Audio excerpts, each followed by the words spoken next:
আমি রাসেল আছির সাথে। আর শুরু হয়ে গেল ভূত এফএম। আপনাদের সবাইকে স্বাগত জানাচ্ছি ভূত এফএমে আজকে, এবং যারা যেখানে আছেন আশা করছি যে আজকে যে স্টোরিগুলো আছে আমাদের কাছে সেগুলো শুনে আনন্দ পাবেন, ভালো লাগবে এবং এনজয় করবেন অনেক বেশি। এখন যেটা করব সেটা হচ্ছে সরাসরি চলে যাব আমরা আমাদের প্রথম অতিথি হিসেবে আছেন আজকে আফনান ভাই, তার কাছে চলে যাব এবং তার কাছ থেকে একটা ঘটনা শুনে আসবো। আশা করছি যে এই ঘটনাটা আপনাদের অনেক বেশি ভালো লাগবে। চলুন শুরুতেই চলে যায় আফনান ভাইয়ের কাছে। রাসেল ভাই, আজকে এখন যে ঘটনাটি বলবো এটা আমাদের রাজবাড়ী ফৌতিস টিম যেটা রয়েছে, ফৌতিস টিমের যে সজীব আছে, সজীব ঘটনাটি পাঠিয়েছে। কারণ ঘটনাটি ওরই বাড়ির পাশের একটি ঘটনা।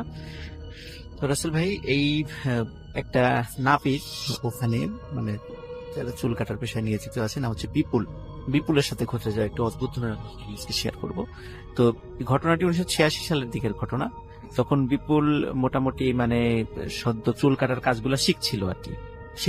তো রাজবাড়িতে যেই কাজীবাধা যে গ্রামটা রয়েছে, এটা আমাদের রাজবাড়ির যে সদর যে থানা এবং পুলিশ লাইনের অত্যন্ত নিকটে।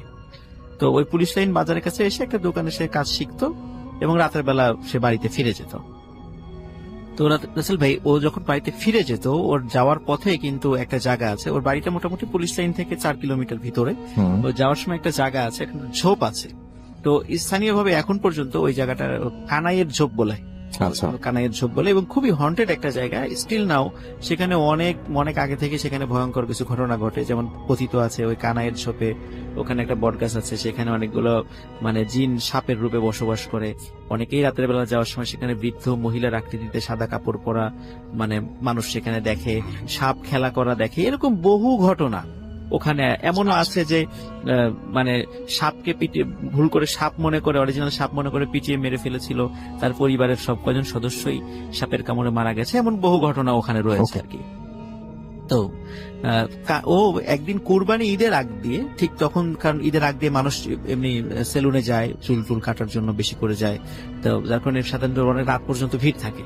তো এরকম বেশ কুরবানির কয়েকদিন আগ দিয়ে রাত 12টা পর্যন্ত ওকে কাজ করতে হতো, তারপরে বাড়িতে যেত। তো একদিন রাত 12টার পরেও যখন বাসার দিকে যাচ্ছিল ওর সাইকেলটা নিয়ে, তখন কানাইয়ের ঝোপের কাছে ঠিক যখন আসে, তখন সে দেখে যে দুটো লাশ ও রাস্তার ঠিক মাঝ বরাবর শায়িত। তখন ও তো বুঝে ফেলে যে এখানে তো এরকম ঘটনা ঘটে, এইটাও ওই মানে ভয়ঙ্কর কিছু ঘটতে যাচ্ছে আমার সাথেও। সে চিন্তা করে যে ছাক, এদিক দিয়ে যাবো না, যেহেতু একটা ভয়ঙ্কর জিনিস সামনে রয়েছে, আমি সাইকেলটা ঘুরিয়ে পিছন দিক দিয়ে চলে যাই, রাস্তার ব্যাক করি। সাইকেলটা যখনই রাস্তার ব্যাক করে, তখন দেখে ওর পিছন দিকেও দুটো লাশ শায়িত। তখন আসলে ও প্রচন্ড ভয় পায় এবং সে সেন্সলেস হয়ে পড়ে যায়।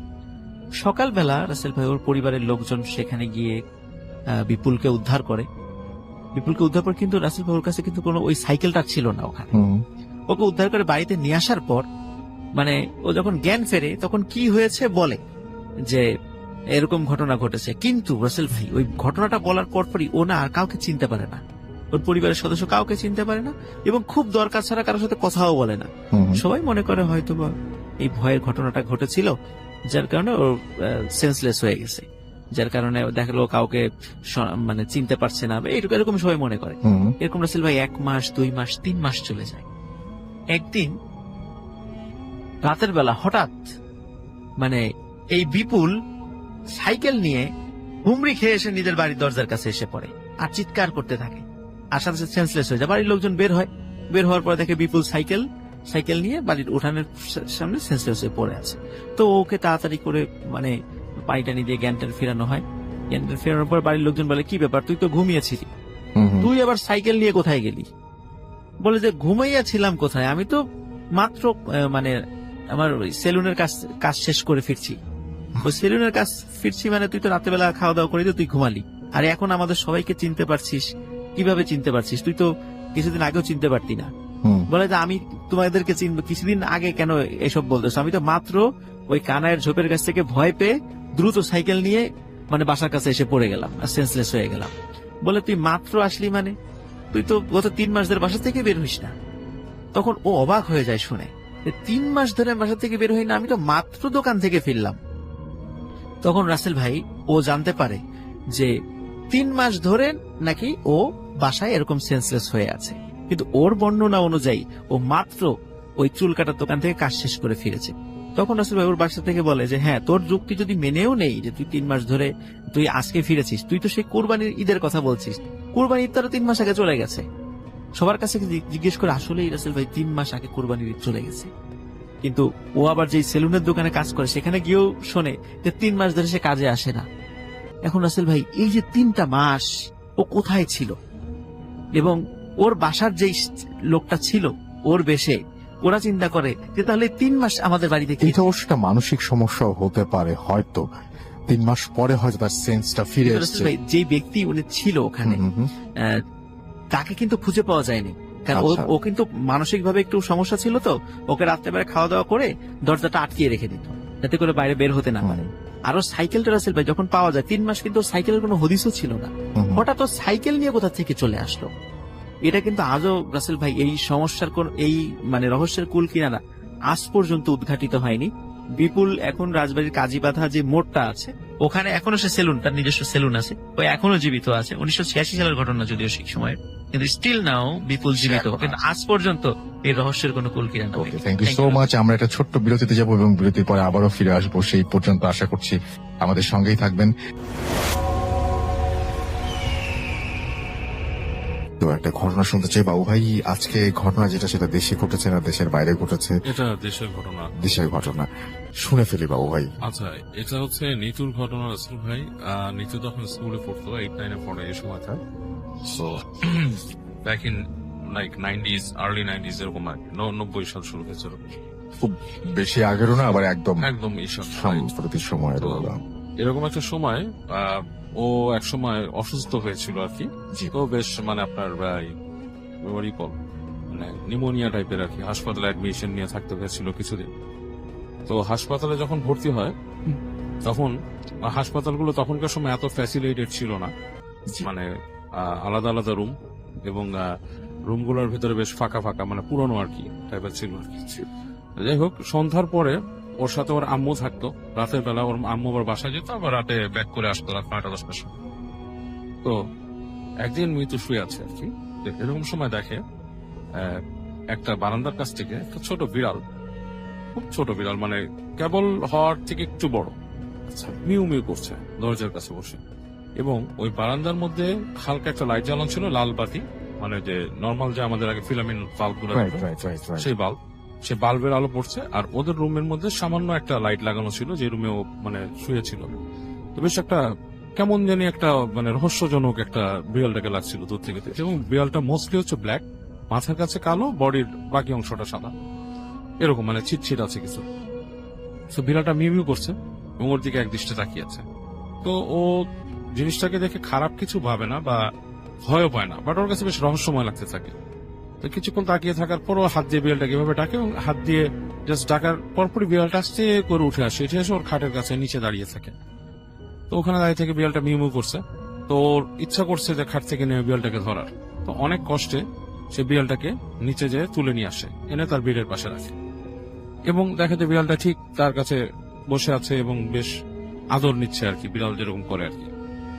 তো রাতের বেলা ওর মা যখন আসে তখন বিড়ালটাকে দেখে তার মা খুব মানে আপনার রাগ করে যে তুমি অসুস্থ এই বিড়াল কোত্থেকে পাইছো। তো বলে যে আমি বিড়ালটাকে আমি বারান্দায় পেয়েছি, ও আসছে এখানে আমার কাছে দাঁড়াচ্ছে। তার মা বলে না, বিড়াল তো রাখা যাবে না সাথে। ও আবার খুব একগুয়ে হয়ে যায়, মানে কান্নাকাটি, সে বিড়াল ছাড়বে না। তো ওর মা এটা নিয়ে খুব করতে থাকে, দেখা অসুস্থ, ওকে পাড়াপাড়ি করলে সমস্যা হবে। তো বিড়ালটাকে ওর কাছ থেকে নিয়ে ওর মা বলে আচ্ছা পাশে থাক, এখানে থাক, তোমার সাথে রেখো। তো সে তারপরও ছাড়বে না, তারপর ওর মা বিড়ালটাকে সাইড করে। যেটা হয়, বিড়ালটা মাটিতে শুয়ে চুপচাপ শুয়ে থাকে এবং ওর দিকে তাকিয়ে থাকে, মিউ করে, মানে it's like a pet cat, এরকম একটা অবস্থা হয়ে গেছে বিড়াল, পোষা বিড়ালের মতো। ডাক্তার এসে বলে যে বিড়াল কোত্থেকে আসছে। ওর মা বলে যে বিড়াল তো এখানে পাইছে এসে। যাই হোক, কোনোভাবে বিড়ালটাকে ওর কাছ থেকে সরানো যায়নি, আশেপাশে থাকছে। এবং যখন অসুস্থ হয়ে যায় বিড়ালটাকে ও নিয়ে যেতে চায় বাসায়। তো ওরা কেউ নিবে না, ওর মাটা নিতে দিবে না, সে জোর করে বিড়ালটাকে বাসায় নিয়ে যায়।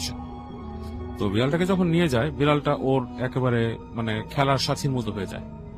এর মধ্যে কিছুদিনের মধ্যে বিড়ালটা একটু বড় হয়ে গেছে, এবং বিড়ালটা আপনার ওইখানে মানে আপনার রুমের মধ্যে চলাফেরা করে, ওর বিছানায় শুয়ে থাকে, জাস্ট লাইক পোষা বিড়ালের মতো। কিন্তু ওর বাবা মার খুব মানে রাগ ছিল বিড়ালটার প্রতি। এই 2-1 মাস থাকছে, তারা তার সাথে মানায় নিতে পারেনি বিড়ালটার সাথে। ওর বাবা মা কি করে, ওই বিড়ালটাকে একদিন ওর বাবা প্ল্যান করে যে দূরে ফেলে দিয়ে আসার। এবং ওরা যথারীতি একজন মানে ওদের বাসার কাউকে আসলে বলে যে বিড়ালটাকে নিয়ে যেতে, এবং ওদের বাসার কেউ একজন বিড়ালটাকে নিয়ে চলে যায় দিয়ে, জিনিসটা ওকে জানানো হয় না। তো ও পরে যখন বিড়াল খুঁজে পায় না, বাপ মাকে বলে যে আমার বিড়াল কই, এই কই, বিড়াল একটা নামও দিছিল।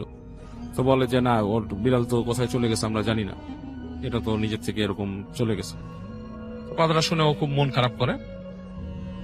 কিন্তু রাতের বেলা ওদের বাসায় ওর মা শুনতে পায় যে ওর রুম থেকে বিড়াল ডাকতেছে, একটা বিড়ালের ডাক, হ্যাঁ, লাইক বিড়াল যেভাবে ডাকতো ঠিক জাস্ট লাইক দ্যাট। তো ওর মা বলে বিড়াল কোত্থেকে ডাকতেছে, এবং দেখে যে মানে ওর মা ই করে যে বিড়ালকে ও নিয়ে আসছে বা সামহাও এটা ব্যাক করছে। ওর মা আস্তে আস্তে রুমে যায়, যে দেখে যে রুম খালি, কোনো বিড়াল নাই, কিছু নাই, এবং ডাকটাও থেমে গেছে। তো ওর মা খুব এটা নিয়ে কনসার্ন হয় যে বিড়াল ডাকে আবার গেলে থেমে যায়, উনি যখন আবার গেট লাগায় চলে আসে আবার বিড়াল ডাকে, এরকম একটা সিচুয়েশন। তো ওর মা খুব হয়ে যায়, সারা রাতি উনি এরকম মানে একটা প্রবলেমে পড়ে এবং উনি উঠে ড্রয়িং রুমে বসে থাকে সময়। এবং এরপরে যেটা হয়, ওর মা এই বিড়ালের ডাকটা তার একটা মানে ফোবিয়ার মতো হয়ে যায়, সবসময় উনি বিড়ালের ডাক শুনতে পান, মানে রাত হলেই সন্ধ্যার পর থেকে ওরকম বিড়ালের ডাক শুনতে পান। তো একদিন রাতের বেলা ওর আম্মা নাকি যায় ওর রুমে, ও যখন ঘুমায় মানে ওই ঋতু ঘুমায় আছে, এবং ওই বিড়ালের ডাক শুনে ওর আম্মু আস্তে আস্তে, তখন মনে করেন 10টা-11টা বাজে রাত, এরকম সময় উনি ওই রুমে যান। তো রুমে যে উনি ওই গেটটা যখন দিয়ে করতে থাকে, এখন উনি শুনতেছে ওই রুমের মধ্যে একটা গড় গড় গড় গড় শব্দ হচ্ছে, বিড়াল যেরকম শব্দ করে অনেক সময়, হ্যাঁ, কিন্তু বিড়ালটা মনে হচ্ছে একটু রাগ টাইপের, মানে গড় গড় করতেছে। তো উনি গেটটা খুলে যে উনি দেখে খুবই আশ্চর্য একটা জিনিস, যে একটা প্রাণীর মতো কিছু একটা, ইটস নট লাইক মানে কি বলে মানুষের মতো না, আবার বিড়ালের মতো না, কিন্তু মুখের কাছে মনে হচ্ছে কিচ্ছু নাই, একটা ইসের মতো দেওয়া, কাপড়ের মতো এরকম পরা, মানে একটা মানুষ যদি মাথা ঘুমটা দিয়ে রাখে, কাইন্ড অফ লাইক দ্যাট। এবং সেটা ওই নিতু শুয়ে আছে, তার মাথার কাছে গড় গড় গড় গড় করছে, এবং শব্দটা একটা বিড়ালের মতো। উনি যখন রুমে ঢুকে, সেই জিনিসটা ওনার দিকে মুখ ফিরে তাকায় এরকম, এন্ড অন্ধকারের মধ্যে, মানে আধো অন্ধকারের মধ্যে উনি বেশ ভয় পেয়ে যায় জিনিসটা দেখে যে এরকম কি, এবং ওনাকে দেখেই ওনার দপ করে সেটা চলে যায়, মানে ইটস লাইক মাটিতে পড়ে খাটের নিচে চলে গেছে। তো উনি চিৎকার করে ওঠে, মানে একটা সাউন্ড করে ওঠে, আচ্ছা, সাউন্ড করে ওঠে, লাইট জ্বালায়, ওর আব্বু আসে, এসে বলে যে কি হয়েছে। তো উনি বলে যে আমি এরকম প্রায় এখানে এরকম বিড়ালের ডাক শুনতাম এবং করতাম। তো মিতুকে ডাক দেয় যে তুমি কি কোনো বিড়ালের ডাক শুনছো বা সামথিং লাইক দ্যাট। মিতু বলে যে আমি বিড়ালের ডাক শুনছি, মানে বিড়াল মনে হয় আসে এখানে। বলে আসে মানে, বলে জানি না, ও এখান থেকে আসে, এসে আমার সাথে দেখে, আমার সাথে খেলা করে, এবং তারপর সে চলে যায়। তোমরা ওকে কি করছো, তোমরা ওকে ফেলে দিয়ে আসছো কোথাও, ওর মাকে জিজ্ঞেস করে। তো ওর মা বলে যে ওর এই ধরনের বিহেভিয়ার বেশ অ্যাবনর্মাল ছিল, সে বিড়াল ওর সাথে খেলা করে, বিড়াল আসে, রুমে চলে যায়, জিনিসটা আমাদের কাছে অ্যাবনর্মাল লাগে, এবং ওর আচরণগুলো খুব একটা চেঞ্জ হতে থাকে, মানে শি স্টার্ট একটু মানে বি লাইক আপনার এক্সেন্ট্রিক, মানে নিজের মতো হয়ে যায় সে, দেখা যাচ্ছে যে তার নিজের যে নর্মাল কাজগুলোও করে না। এবং ওর মা একজন ইসের সাথে কথা বলে যে আমার মেয়ের এরকম একটা বিড়াল পাইছিল, এরকম এরকম কাহিনী, এবং আজব কিছু কথা বলে যে রাত্রেবেলা ওর রুমের মধ্যে বিড়াল ডাকে, এবং জিনিসটা খুব ভৌতিক কিছু এরকম ভাবে ওর মা মনে হয়, এবং কথা বলে একজন সাথে। তখন উনি বলে যে আপনার মেয়ের হয়তো কোনো কিছুর নজর লাগছে বা কিছু, এবং অনেক সময় দেখা যাচ্ছে এই ধরনের জিনিস এই পশু পাখির ফরম্যাটে এসে হাজির হয় আর কি। তো আপনি এক কাজ করেন, আপনার বাসাটা বন্ধ করে দেন, ওর ওই ইটা বলে। এটা বলার পরে উনি হুজুরকে মানে বলেন যে আপনি যে প্রসিজার করার আপনি করে দিন। আচ্ছা। তো ওই হুজুর এসে একদিন দিনের বেলা ওদের বাসার এই রুমের চারপাশে এরকম কিছু এরকম দোয়া লিখে বাসাটাকে বন্ধ করে দেন। তো যখন বন্ধ করে দেন, ওই দিন রাত্রে সন্ধ্যার পর থেকে রাসেল ভাই ওই বাসার আশপাশে মানে শুধু মনে হচ্ছে যে খুব মানে মানে রাগী বিড়াল যেরকম ঝগড়া করে সেরকম টাইপের গড় গড় গড় গড় বিড়ালেরটা, মানে খুবই মানে ভয়ঙ্কর টাইপের মানে লাগতে থাকে। এবং আশ্চর্যের ব্যাপার, বিড়ালের ডাকটা শুনতেছেন উনি, ওর মা এবং ওর বাবা, আর কেউ কিন্তু শুনে না। আর ও ওখান থেকে পাগলের মতো বলতেছে তোমরা কি করছে, তোমরা ওকে আসতে দিচ্ছ না কেন, মানে ওই নিতু ভিতর থেকে বলতেছে। তখন ওর বাবা মা ওর কাছে যায়, বসে, এবং রাত্রে ওরা লাইটটা মানে জ্বালায় রুমে শোয়, এবং কিন্তু ওদের মনে হচ্ছিল কেউ একজন এসে মানে ওই রুমের মধ্যে ঢুকবে এরকম, এবং বিড়াল মনে হয় মারামারি করতেছিল। এবং মানে খুবই ভয়ঙ্কর একটা এক্সপিরিয়েন্স ওদের, অ্যাকর্ডিং টু দেম, যারা এই সময়টা মানে স্পেন্ড করছে তারা বলছে যে ভয়ঙ্কর একটা এক্সপিরিয়েন্স, কারণ হঠাৎ মনে হচ্ছে জানলা ভেঙে কেউ চলে আসবে, আচ্ছা এরকম একটা অবস্থা। এবং মানে বিড়ালের কিন্তু বিভিন্ন রকমের ডাক আছে রাসেল ভাই, যেটা অনেক সময় খুব ভয়ঙ্কর লাগে। এবং এরকম চলে তাদের বাসায় একদম ফজরে আজান পর্যন্ত এরকম ডাক চলে। এবং দেখা যাচ্ছে নীতিও বেশ অ্যাগ্রেসিভ হয়ে যায় বিড়ালটার জন্য, যে মানে ও নিজেই বুঝতেছে না ও কি বলতেছে, যে মানে বিড়ালটার প্রতি আলাদা একটা ফ্যাসিনেশন, এরকম কিছু একটা ব্যাপার। অ্যান্ড দেন ওই হুজুরকে আবার ডাকা হয়, ডাকার পরে ওর এসে বলে যে, ওই হুজুর এসে বলে যে আপনার মেয়ের উপর প্রভাব খাটাইছে তো, এবং ওটা ওর কাছে ছিল, এটা সম্ভবত হাসপাতাল থেকে ওর আসছে কোন রকম পিশাচ এবং মানে জিন আর কি, যেটা যেটা আপনার এরকম করে, এবং ওকে ঝাড়ানো দরকার। তো ওকে ওরা ঝাড়ায়, ঝাড়ানোর পরে এবং বলে যে আপনারা পারতপক্ষে ওই বাসা থেকে চলে যান। বিড়ালটাকে কি করছিল তো জিজ্ঞেস করা হয়। তো যাকে দিয়ে পাঠানো হয়েছিল বিড়ালটা, সেটা হচ্ছে যে ওদের বাসায় একটা লোক আসতো, মানে ওই যে কাজ করতো আর কি, ওই কাঠটাটের কাজ টাজ করতো আর কি, তার কাছে দেওয়া হয়েছিল। সে বলছে, সে বলে যে বিড়ালটা কি করছিল, বলে যে আমি যে ওখানে ওই কাজের মহিলার ছেলের কাছে দিয়েছিলাম, সে যে দূরে ফেলে দিয়ে আসছিল। তো পরে কাজের মেয়ের ছেলেকে ডাকা হয়, বিড়ালটা কোথায় ফেলছিল, তো সে বলে যে এখান থেকে মানে আমাদের বাসার থেকে দূরে ওইখানে নদী ছিল তখন, এখনো আছে মনে হয়, ওই যে আপনার ওই এই ইসের দিকে, যেটা নাকি হাজারিবাগ ট্রাক ছাড়া যে জায়গাটা। তো বলে যে নদীর কাছে নিয়ে বিড়ালটাকে ছেড়েছে, তারপর কি মানে কাজের ছেলেটাকে যে ওখানে যে ছেড়ে দিছে। তো বলে কি আশ্চর্য ব্যাপার, বিড়ালটাকে যখন ছাড়ছে সে নাকি মানে বের হয়ে একটা লাফ দিয়ে পানিতে পড়ছে এবং পানির তলে চলে গেছে, সে মানে ডুব দিয়ে পানির তলে চলে গেছে। এবং হয় না, এবং ওই ছেলেটার যে বিড়ালটাকে ছাড়ছিল তার নাকি অনেক জ্বর আসছিল, এবং সে এমন ভয় পাইছিল ওই ছেলেটা, এবং সে এমন ভয় পাইছিল যে সে আর ওই মানে ধারে কাছে কতদিন ওই বাসার এখান থেকে আসেনি। এবং ওই ছেলে নাকি অনেক ভয় পাইতো, এবং রাতের বেলা কি জানি ওর কাছে আসতো, এরকম মানে বলছে যে লম্বা টাইপের মুখ নিয়ে এসে ওকে ভয় দেখাইতো। ওকে, সো ওই নিতুরা ফাইনালি আর কি, যে ওখান থেকে মানে নিতু চলে যায় আর কি, অন্য জায়গায় ওরা বাসা ভাড়া নিয়ে থাকে আর কি, ওখানে থাকে না। এবং মানে কারণ বাবা মা চায় না যে ছেলে মেয়ের কোন এই ধরনের অনিষ্ট হোক বা something like. Thank you so much.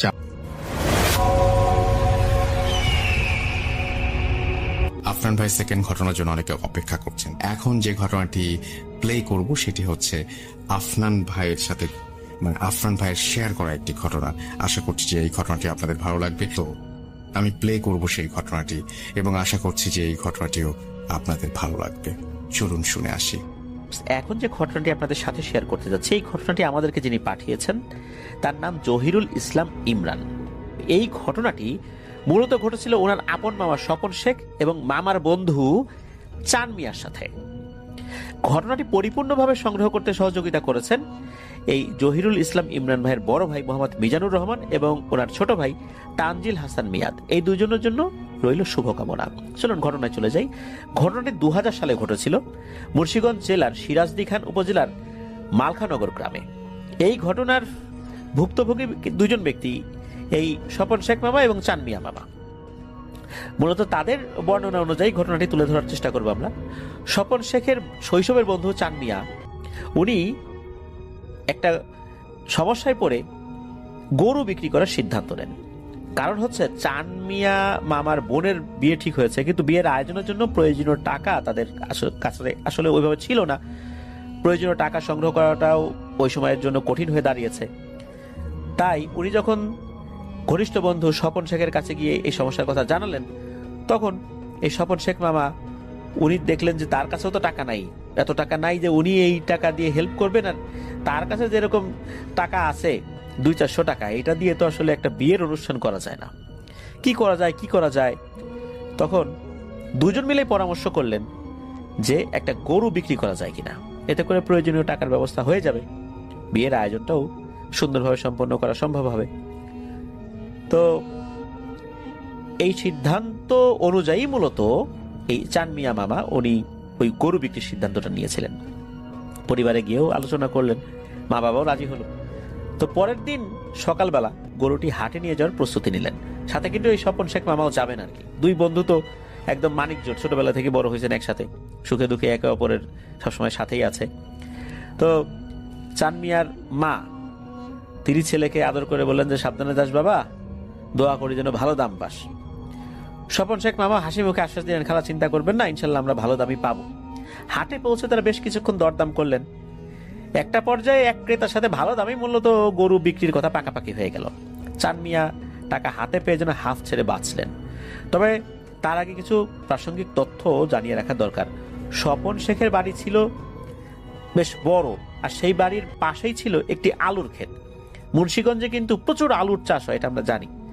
তো ক্ষেতের ওপারে হচ্ছে চান মিয়ার বাড়ি, যার দূরত্ব মাত্র 5 মিনিটের পথ। ছোটবেলা থেকে তারা তো ঘনিষ্ঠ, একে অপরের পাশেই সবসময় ছিল আর কি। তো যাই হোক, গরু বিক্রি করে টাকা পয়সা গুছিয়ে নিয়ে তারা বাজারের উদ্দেশ্যে রওনা দেন। নিত্য প্রয়োজনীয় সদাই কিনবেন বিয়ের জন্য। বাজার থেকে সবকিছু কেনাকাটা করে যখন তারা ফিরছিলেন তখন সন্ধ্যা ঘনিয়ে এসেছে। পথটা অন্ধকারাচ্ছন্ন হতে শুরু করেছে। যখন তারা আলুর ক্ষেতের পাশ দিয়ে হাঁটছিলেন তখন চান মিয়া দূর থেকে দেখতে পেলেন একটি গরু স্বপন শেখের ক্ষেতের মধ্যে ঢুকে আলু খাচ্ছে। সে কিছুটা চিন্তিত হয়ে বলল, এই স্বপন, দেখ তো গরুটা কার? এই সময় তো কারো গরু এইখানে থাকার কথা না, সবাই সন্ধ্যার আগেই তো গরু গোয়ালে বেঁধে রাখে। একটু সন্দেহ নিয়ে স্বপন শেখ তিনি চান মিয়াকে বললেন, এই তুই একটু দেখে আসতো গরুটা কার।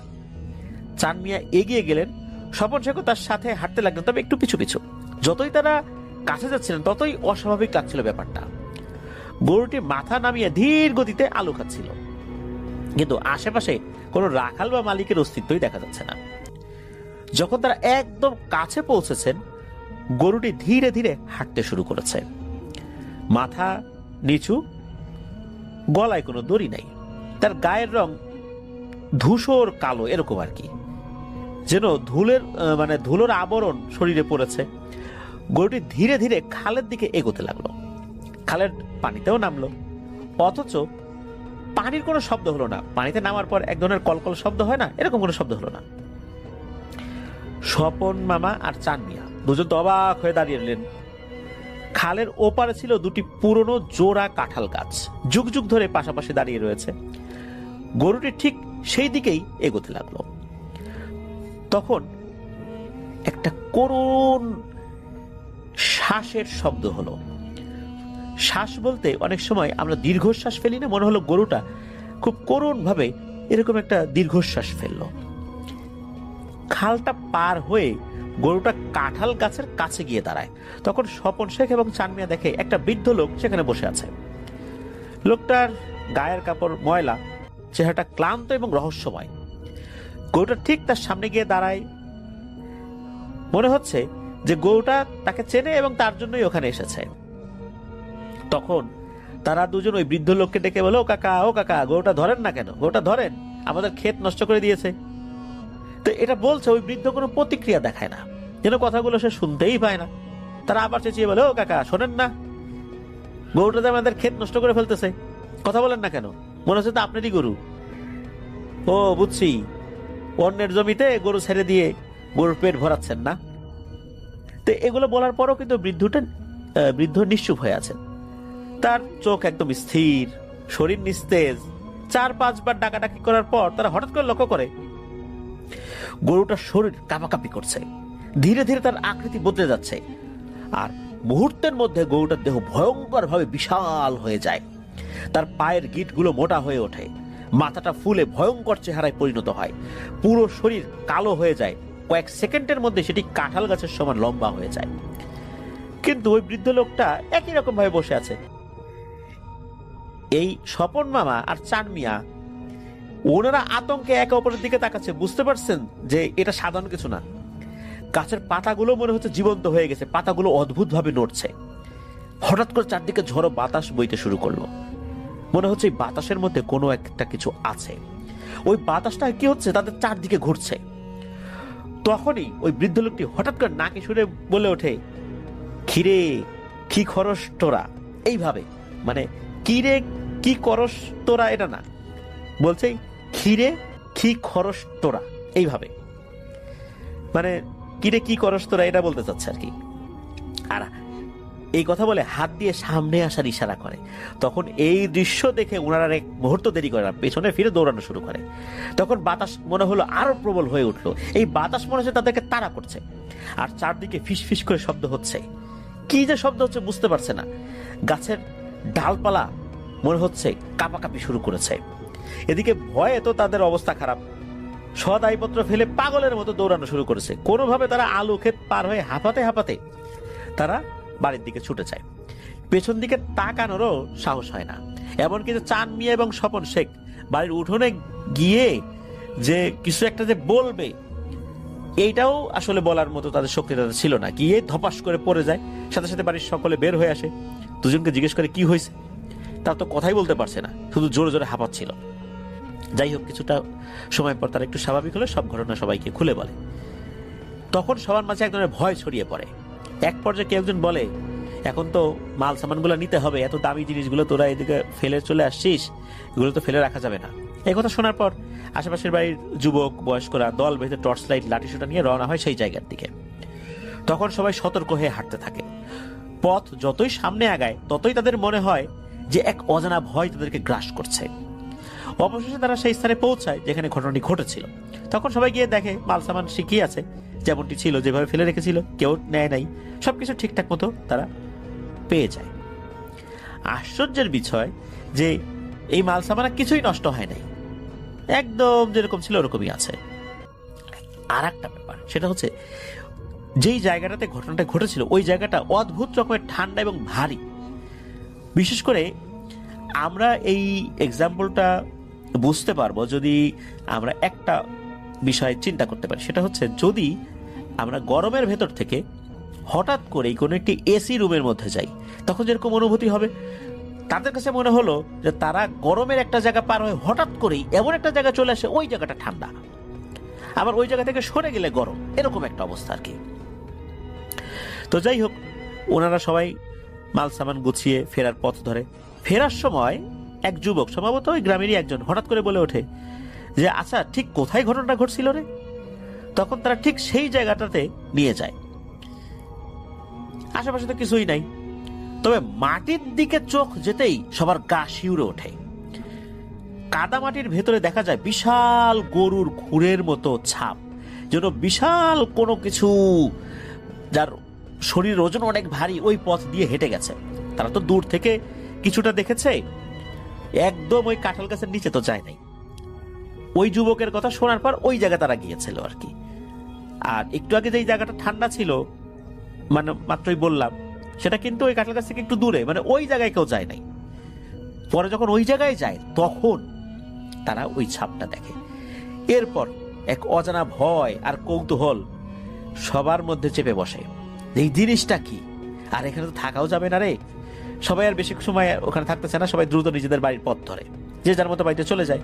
যাই হোক, এর মধ্যে আর কোনো ঘটনা ঘটে না। এর মধ্যে চাঁদ মিয়া আমার বোনের বিয়ের আনুষ্ঠানিকতাও শান্তিপূর্ণভাবে সম্পন্ন হয়ে যায়, ঠিকঠাক মতো হয়ে যায়। তার কদিন পর এই স্বপন শেখ তার প্রিয় বন্ধু চাঁদ মিয়াকে এই চীনা হাঁসের মাংস খাওয়ানোর জন্য বাড়িতে ডাকে।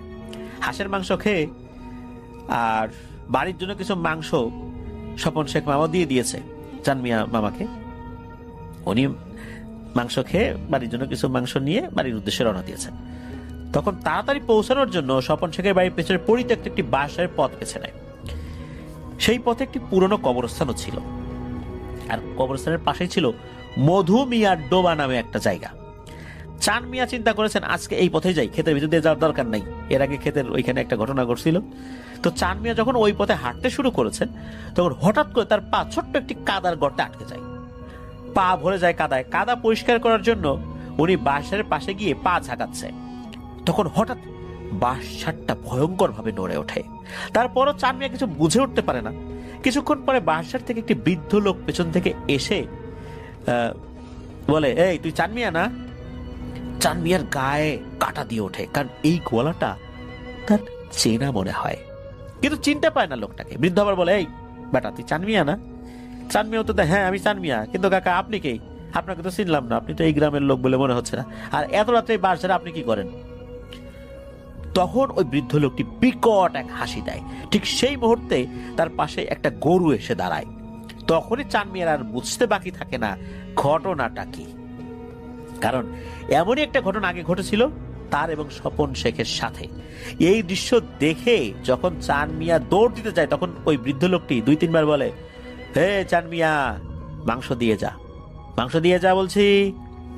চাঁদ মিয়া তো তখন দৌড় দিয়েছে বাড়ির উদ্দেশ্যে। ঠিক তখনই সে অনুভব করে পেছন থেকে ওই গরুটি তাকে প্রচন্ড ভাবে আঘাত করেছে। সেই আঘাতেই চার মিয়া ছিটকে পড়ে ওই মধু মিয়ার ডোবার সামনে। এরপর তার কিছু মনে নাই, সে সেন্সলেস অবস্থায় পড়ে থাকে। রাত গভীর হয়ে যায়, কিন্তু চার মিয়া বাড়িতে ফেরে না। তখন তার পরিবার খুঁজতে খুঁজতে স্বপন শেখ মামার বাড়িতে চলে আসে। স্বপন শেখ মামা জানায় যে চার মিয়া তো অনেক আগে বাড়িতে মাংস নিয়ে চলে গেছে, সে বাড়িতে যায় নাই। চার মিয়ার পরিবার বলে না তো, সে এখনো বাড়িতে পৌঁছায় নাই। এরপর চার মিয়ার পরিবার স্বপন শেখের পরিবার মিলে তাকে খুঁজতে বের হয়। অনেক খোঁজাখুঁজির পর অবশেষে চার মিয়াকে পরিত্যক্ত বাসের পাশে ওই মধু মিয়ার ডোবার সামনে সেন্সলেস অবস্থায় পড়ে থাকতে দেখে সবাই। কিন্তু তার সাথে কোনো মাংসের যেই একটা বাটি ছিল এগুলো কিছু ছিল না। তখন তারা চার মিয়াকে নিয়ে বাড়িতে ফেরে। কিছু সময় পর যখন চার মিয়ার জ্ঞান ফেরত আসে, তখন সে সব ঘটনা খুলে বলে। এরপর চার মিয়া এবং স্বপন শেখ এক মুরব্বীর কাছ থেকে এক ফকিরের সন্ধান পায়। সেই ফকিরের বাড়িটা বিক্রমপুরের হাসারার 16 ঘর নামক জায়গার সালেহপুর গ্রামে। তার নাম মুসলিম ফকির। পরদিন সকালে এই চার মিয়া এবং স্বপন শেখ সেই মুসলিম ফকির বাড়ির উদ্দেশ্যে রওনা দেন। সেখানে গিয়ে তারা সবকিছু খুলে বলেন। তখন মুসলিম ফকির জানান তার ঢাকা একটা বিশেষ কাজ আছে, উনি 2 দিন পরে ঢাকা থেকে ফিরে তাদের বাড়িতে যাবেন। এখন এই বিষয় নিয়ে কাজ করার মতো অবস্থা বা সময় তার নাই। তো যাই হোক, তারা চার মিয়া মামা আর স্বপন শেখ মামা ওই মুসলিম ফকিরের বাড়ি থেকে নিজের বাড়ির উদ্দেশ্যে রওনা দিয়েছেন। তো বাড়িতে ফিরে স্বপন শেখ দেখে যে শরীফ, যে পরিবারের একমাত্র ভাইপো, দীর্ঘদিন পর গ্রামের বাড়িতে এসেছে। তার আগমনে পরিবারের সদস্যদের মধ্যে আনন্দের সৃষ্টি হয়। সবাই মিলে বিশেষ আয়োজনের পরিকল্পনা করে।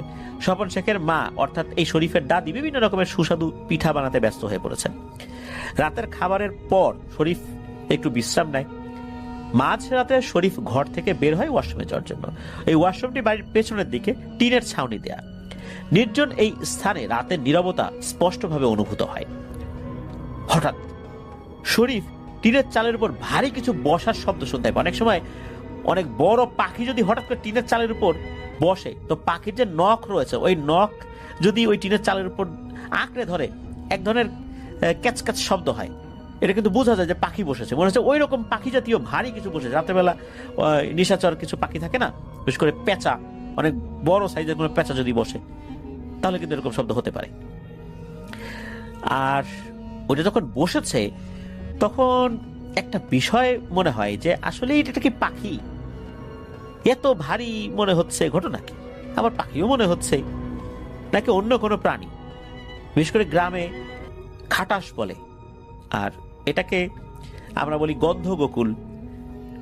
তো এটাও আবার আসছে কিনা, শরীফের মনে কৌতূহল জেগে ওঠে। শরীফ ওয়াশরুমের কাজ শেষ করে বাইরে বের হয়েছে। চিন্তা করলো যে একটু দেখি তো এটা কত বড় পাখি, নাকি এই খাটাস, দেখি এটা কি। তো সে বাইরে বের হয়ে ওই ঘুরে আবার কি করেছে, ওই ওয়াশরুমের চালের উপর তাকাইছে। সে তখন দেখে চালের এক কোনায় একটা নিম গাছ আছে। ওই নিম গাছের ডালের সামনে পা ঝুলিয়ে এক বৃদ্ধ বসে আছে। অন্ধকারের চেহারা ভালোভাবে দেখা যাচ্ছিল না। সে ভয় পেয়ে জিজ্ঞেস করে, ও কাকা, আপনি কে? এই রাতের বেলা এই গাছে উঠলেন কিভাবে? বাড়ি কোথায় আপনার? এই কথা বলার সাথে সাথে ওই বৃদ্ধ বিকট এক হাসি দেয়। সে নিম গাছ থেকে লাফ দিয়ে মাটিতে একদম শুয়ে পড়ে, উপর হয়ে শুয়ে পড়ে।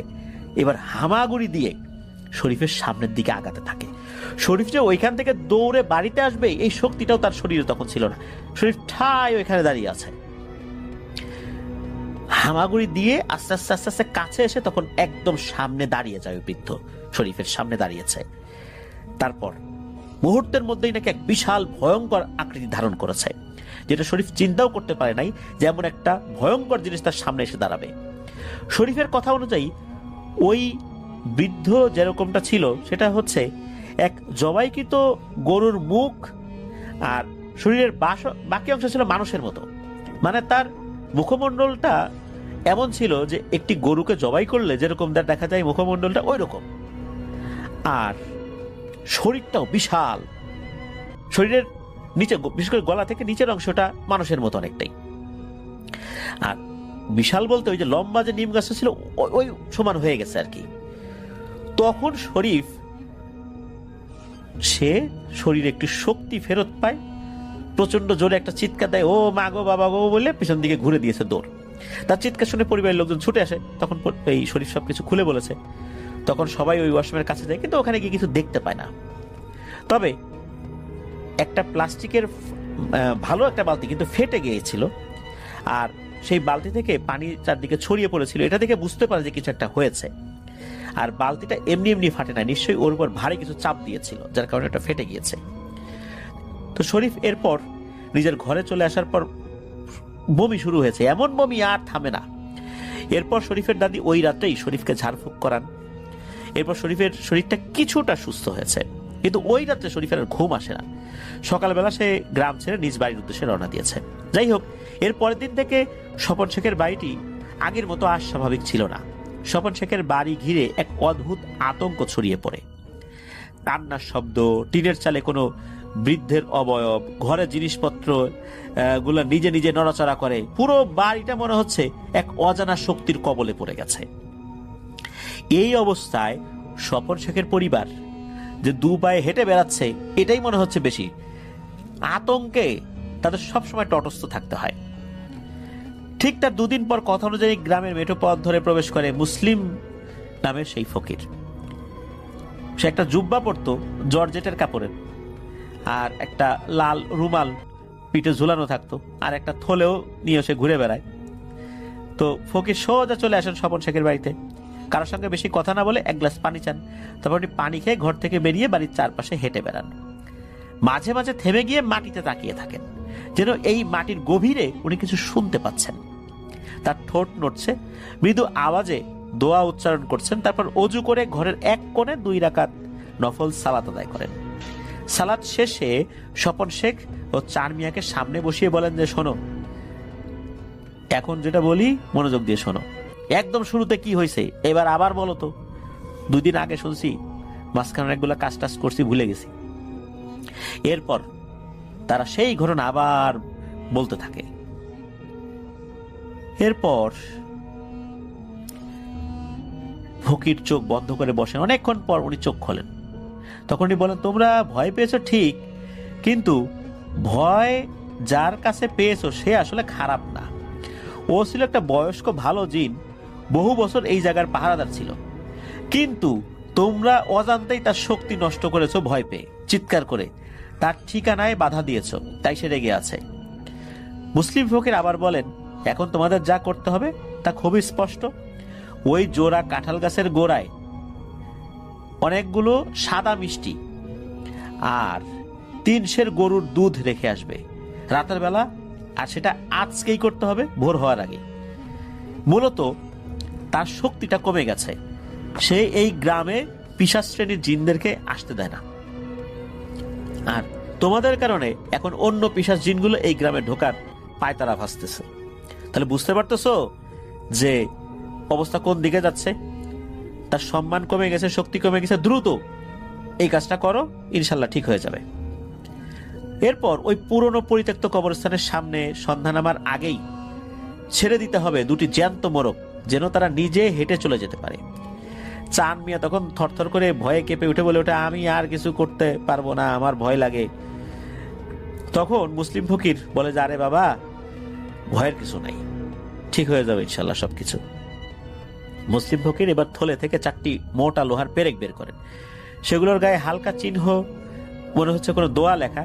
তিনি সেগুলোর উপর কিছু পরে ফু দিয়ে স্বপন শেখের বাড়ির 4 কোণে সেগুলো পুঁতে দেন। বলে দেন যে 3 মাসের আগে এটা কেউ তুলবা না। যদি 3 মাসের মধ্যে একটি পেরেকও কেউ তুলে ফেলে, কোনো ভয়, সন্দেহ বা কৌতূহলের বসে, তাহলে যা হবে এর দায় দায়িত্ব কিন্তু আমি নেব না। এই কথা বলে মুসলিম ফকির উঠে দাঁড়ান। তার চোখে মুখে এক অন্য ধরনের দীপ্তি, যেন কাজ শেষ, এখন বিদায়ের পালা। কিন্তু যাওয়ার আগে তিনি একবার বলেন যে ইনশাল্লাহ ঠিক হয়ে যাবে। তো সেই রাতের পর বাড়ির চারদিকে যেন হালকা সুবাতাস ছড়িয়ে পড়ে। ওই কান্নার শব্দও থেমে যায়, ওই অভাবকেও আর দেখা যায় না। যাই হোক, পরদিন সন্ধ্যা হওয়ার আগেই এই স্বপন শেখ আর চান মিয়া বেরিয়ে পড়েন। মুসলিম ফকিরের কথা অনুযায়ী পরদিন তো না, মানে ওই দিনের বেলায় তো আসছিল মুসলিম ফকির, ওই রাত্রে আর কি। তো মুসলিম ফকিরের কথা অনুযায়ী তারা দুধ, মিষ্টি ওই জোড়া কাঁঠাল গাছের নিচে রেখে আসে। তারপর পরের দিন অবশ্য, মানে ওই রাত্রে তারা পারেন নাই, পরের দিন ওই 2টি মোরগ একদমে কিনে ওই পরিত্যক্ত কবরস্থানের সামনে ছেড়ে আসে। এরপর থেকে এই 2 জনের সাথেও আর কোনো সমস্যা হয়নি আল্লাহর রহমতে। আর ওই যে একটা বৃদ্ধ আর গরু, ওটাকে আর কখনো দেখা যায় নাই। তো এই যে স্বপন শেখ মামা, চানমিয়া মামা, ওনারা এখনো কিন্তু দিব্যি ভালো আছেন, সুস্থ আছেন। তাদের সাথে আর কোনো ধরনের কোনো ভয়ঙ্কর ঘটনা এরপরে বলে ওঠেনি বা ঘটেনি আর কি। আর তারাও এরকম বলার মতো কোনো ঘটনা আসলে ফেস করেন নাই, বিশেষ করে এই রিলেটেড, এই যে যেই একটা গরু এবং ওই বৃদ্ধ যেই ব্যাপারটা আর কি তাদের সাথে হয়েছিল। বোঝা যাচ্ছে যে তারা এমন একটা আতঙ্কের মধ্যে চলে গিয়েছিলেন আর তাকে দেখে ফেলেছিলেন, বারবার তাকে বিরক্ত করছিলেন, যার কারণে তার শক্তির কোনো একটা ঝামেলা হয়ে গিয়েছে। হয়তো উনি এমন একটা বন্ধনী দিয়ে রেখেছিলেন যাতে করে ওই গ্রামে পিশাচ শ্রেণীর জিনেরা ঢুকতে না পারে। সেই বন্ধনীটা দুর্বল হয়ে গিয়েছিল, তারও ক্ষতি হয়েছিল। এটা একটা সমাধানের পদ্ধতি ছিল যেটা ওই মুসলিম ফকির বর্ণনা করেছিলেন। আসলে অনেক রহস্যময় ব্যাপার তো থাকে। অনেকে বলেন যে এই ধরনের জিনিস দিলে কিভাবে এই সমস্যার সমাধান হয়। আসলে এটা তো একটা রহস্যময় জগৎ, আমরা আমাদের স্বাভাবিক সেন্স থেকে আসলে বুঝতে পারি না যে এটা কিভাবে সমাধান হয় আর কি। প্রিয় লিসেনার্স, এটি ছিল ঘটনা।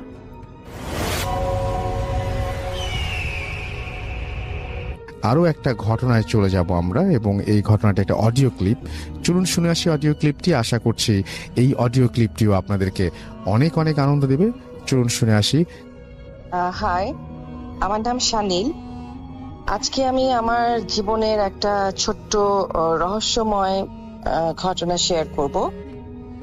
এটা বেশ আগেকার কথা, লাইক 86-87 এর দিকের ঘটনা।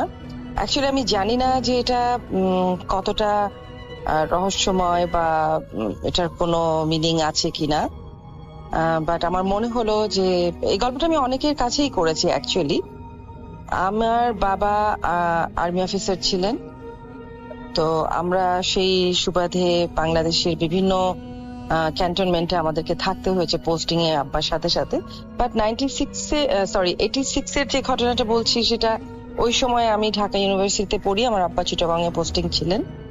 তো ছুটিতে প্রায় আমি তখন চিটাগং এ যেতাম, আমাদের ক্যান্টনমেন্টে বাসা ছিল একদম পাহাড়ের পাশে, ক্যান্টনমেন্টের ভিতরে। তো তখন আমার ছোট ভাই বাংলাদেশ এয়ারফোর্সে যেহেতু আছে, সে তখন বিএমএ তে ট্রেনিং এ ছিল এবং ছুটিতে এসেছিল আমাদের বাসায়। আমরা বেসিক্যালি 3 ভাই বোন, আমার বড় ভাইও আর্মিতে। তখন যাই হোক, আমি ঢাকা থেকে চিটাগং এ গেছি। তো আমাদের বাসাটা একতলা একটা ক্যান্টনমেন্টে পাহাড়ের পাশে একটা বাসা ছিল। আমাদের 2টা কুকুর ছিল তখন, একটা অ্যালসেশিয়ান আর একটা ড্যাশন, ছোট 2টা কুকুর, একটা কুকুর একটা বড় কুকুর। তো শীতের রাত ছিল মোটামুটি, আর আমাদের বাসাটা ক্যান্টনমেন্টে এমন একটা জায়গায় ছিল যে আমাদের বাসার পিছন দিকের যে কমন ওয়াল সেটা, এবং জিওসি যিনি ছিলেন তখন ছিলেন জেনারেল সালাম আঙ্কেল, ওনার বাসার বাউন্ডারি এবং আমাদের বাসার বাউন্ডারিটা সেম ছিল। তো যেহেতু জিওসির বাসাটা আমাদের বাসার সাথে একদম লাগানো ছিল, তো ওনার বাসার সিকিউরিটির জন্য আমাদের পিছনটা পুরাটাই মোটামুটি রাতে দিনের মতো করে আলো হয়ে থাকতো আর কি। তো এক রাতের ঘটনা আমার মনে আছে, আমি জানি না তখন কত রাত, সত্যি কথা, আমরা সবাই রাতে ঘুমাচ্ছি। তো হঠাৎ করে মানে আমার ঘুম ভেঙে গেল একটা অদ্ভুত আওয়াজে। মানে আওয়াজটা এরকম, আমি জানি না আপনারা ছোটবেলায় কেউ এরকম ট্রাই করেছেন কিনা। আপনি যদি কোনো একটা বাগানের নিচে, আম বাগান বা কোনো একটা নিচে যদি আপনি পাথর যদি নিচে থেকে উপরের দিকে ফেলেন, তাহলে ওই পাথরটা উপরে উঠে কিন্তু আবার আওয়াজ করতে করতে আবার মাটিতে পড়ে একটা ধূপ করে আওয়াজ হবে এরকম। সো অনেক রাতে, আমি টাইমটা পরে খেয়াল করেছি, আমার মনে হলো যে কিছু একটা, মানে আমি আমার মাথার পিছন দিকে, আমার বালিশ যেখানে আমি শুয়েছি তার পিছন দিকে একটা জানালা ছিল, অসংখ্য মনে হচ্ছে কেউ গাছে পাথর মারছে, সেটা নিচের থেকে উপরে, এবং সেই পাথরগুলি আবার উপর থেকে সরসর করে পাতার আওয়াজের সাথে সাথে আবার মাটিতে এসে পড়ছে। তো আমি একবার মাথা তুলে পিছন দিকে তাকালাম, কি মনে করে আমি কিছুই তখন বুঝছি না যে এত পাথর কোথা থেকে পড়ছে। এরকমের মধ্যেই আমি হঠাৎ করে খেয়াল করলাম যে আমার জানালার মধ্যে কেউ একজন একটা পুরো একটা মানুষের আকৃতির কিছু একটা দাঁড়িয়ে আছে যেটা, এবং সত্যি কথা বলতে আমি কিন্তু ওইখানে আমার হার্টবিট মিস করেছি যে এটা আমি কাকে দেখছি এরকম জানালার কাছে। বাট একটু খেয়াল করতে আমি দেখলাম যে অ্যাকচুয়ালি ওঠা অশরীরের কিছু না, আমার আম্মা। কারণ আমার আম্মা আমার পাশের রুমে ছিল, সেও কিন্তু একই আওয়াজ শুনতে পাচ্ছে এবং সে তার রুম থেকে এসে দেখার চেষ্টা করছে জানলা দিয়ে যে আওয়াজটা কোথা থেকে আসছে। তো আমি সাথে সাথে উঠে গেলাম আম্মার সাথে সাথে, আম্মাকে বললাম যে আম্মা এত আওয়াজ কিসের হচ্ছে। আম্মা বলল যে আমি ঠিক বুঝতে পারছি না, একটু চেক করি। তো আম্মা হেঁটে হেঁটে কিন্তু ডাইনিং রুমের দিকে চলে যায়। আমাদের ডাইনিং রুমের পাশে গেস্ট রুমটা ছিল, যেখানে আম্মা দেখে যে আমার ছোট ভাই, যে তখন এয়ারফোর্সের মানে বিএমএ তে ছিল, সে ঘুমাচ্ছে। আম্মা ওখান থেকেও আওয়াজ পাচ্ছে এবং আম্মা বললো যে আমি মনে হলো যে আমার সাথে সাথে আওয়াজটা আম্মার দিকেই চলে যাচ্ছে। তো আম্মা ওখান থেকে হেঁটে হেঁটে ডাইনিং রুমে গেল এবং আম্মা বললো আমি সেম আওয়াজটা ডাইনিং রুমের ওখানে পেলাম। কিন্তু অদ্ভুত একটা ব্যাপার, সেটা আম্মা বললো যে আম্মা বাইরে তাকায় দেখলো আমার দুইটা কুকুরই বাইরে কিন্তু চুপচাপ বসে আছে এবং তাদের মধ্যে কিন্তু কোনো অস্থিরতা নাই, কোনো কিছু নাই।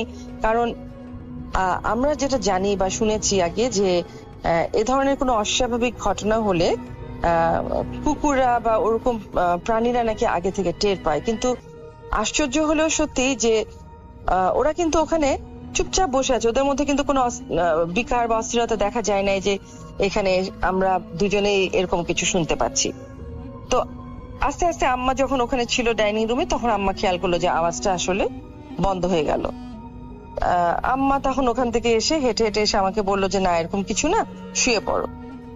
একটু পরে আমরা খেয়াল করলাম যে আজান দিল এবং সাথে সাথে আমরা জাগা অবস্থাতে আজান দিল এবং প্রত্যেকটা জিনিস আমাদের কাছে মনে হতে পারে স্বপ্ন, আমারও বা আম্মারও। কারণ পরে আমরা যেটা আইডেন্টিফাই করলাম যে এটা অ্যাকচুয়ালি স্বপ্ন নয়, কারণ আমাদের পাশে পাশে তখন থাকতেন কর্নেল শফি আঙ্কেল। উনি অ্যানেস্থেটিস্ট ছিলেন সিএমএইচ এর। উনি খুব ভোরে উঠে কোরআন শরীফ পড়তেন। তো দেখা গেল আজানটা হলো, একটু পরে আঙ্কেলের কোরআন শরীফ পড়ার শব্দ শোনা যাচ্ছে। একটু পরে মানে বাসাগুলো এত কাছাকাছি ছিল যে ওনার বাসায় যদি রাতে টেলিফোনের আওয়াজ হতো, রিং বাজতো, সেটাও আমাদের বাসা থেকে কিন্তু তখন শোনা যেত। এবং আমরা দেখলাম যে অত ভোরবেলা ওনার একটা ফোন আসলো, রিং আসলো, সেটাও আমরা কিন্তু আমাদের বাসা থেকে শুনলাম। মানে আমার আম্মার রুমটা যেহেতু ওনার পাশে ছিল, আম্মা শুনলো। তো একটা জিনিস এখানে বলে রাখি, আমার আম্মা কিন্তু বেসিক্যালি ওই দিক দিয়ে একটু ভীতু টাইপ, যে রাতে যদি একটু আওয়াজ হয়, যতই কিছু হয়ে যাক, আমি কিন্তু একটু উঠে দেখি যে আওয়াজটা কেন। কিন্তু আমার আম্মা কিন্তু কখনো এটা করে, সে খুব ভয় পায় যে থাক যাওয়ার দরকার নেই। সে ভূত প্রেত ভয় পায়, হতে পারে চোর ডাকাত ভয় পায়, সে উঠে যাবে না। কিন্তু ওই দিন সে কিন্তু উঠে গেছে এবং পরবর্তীতে যখন আমরা এটা নিয়ে ডিসকাস করেছি, আম্মা বলছে যে আম্মা যদি একবারও মনে করতো যে এটার মধ্যে অস্বাভাবিক কিছু ঘটনা আছে, আম্মা কিন্তু কোনোদিনও উঠে এটা চেক করতে যেত না।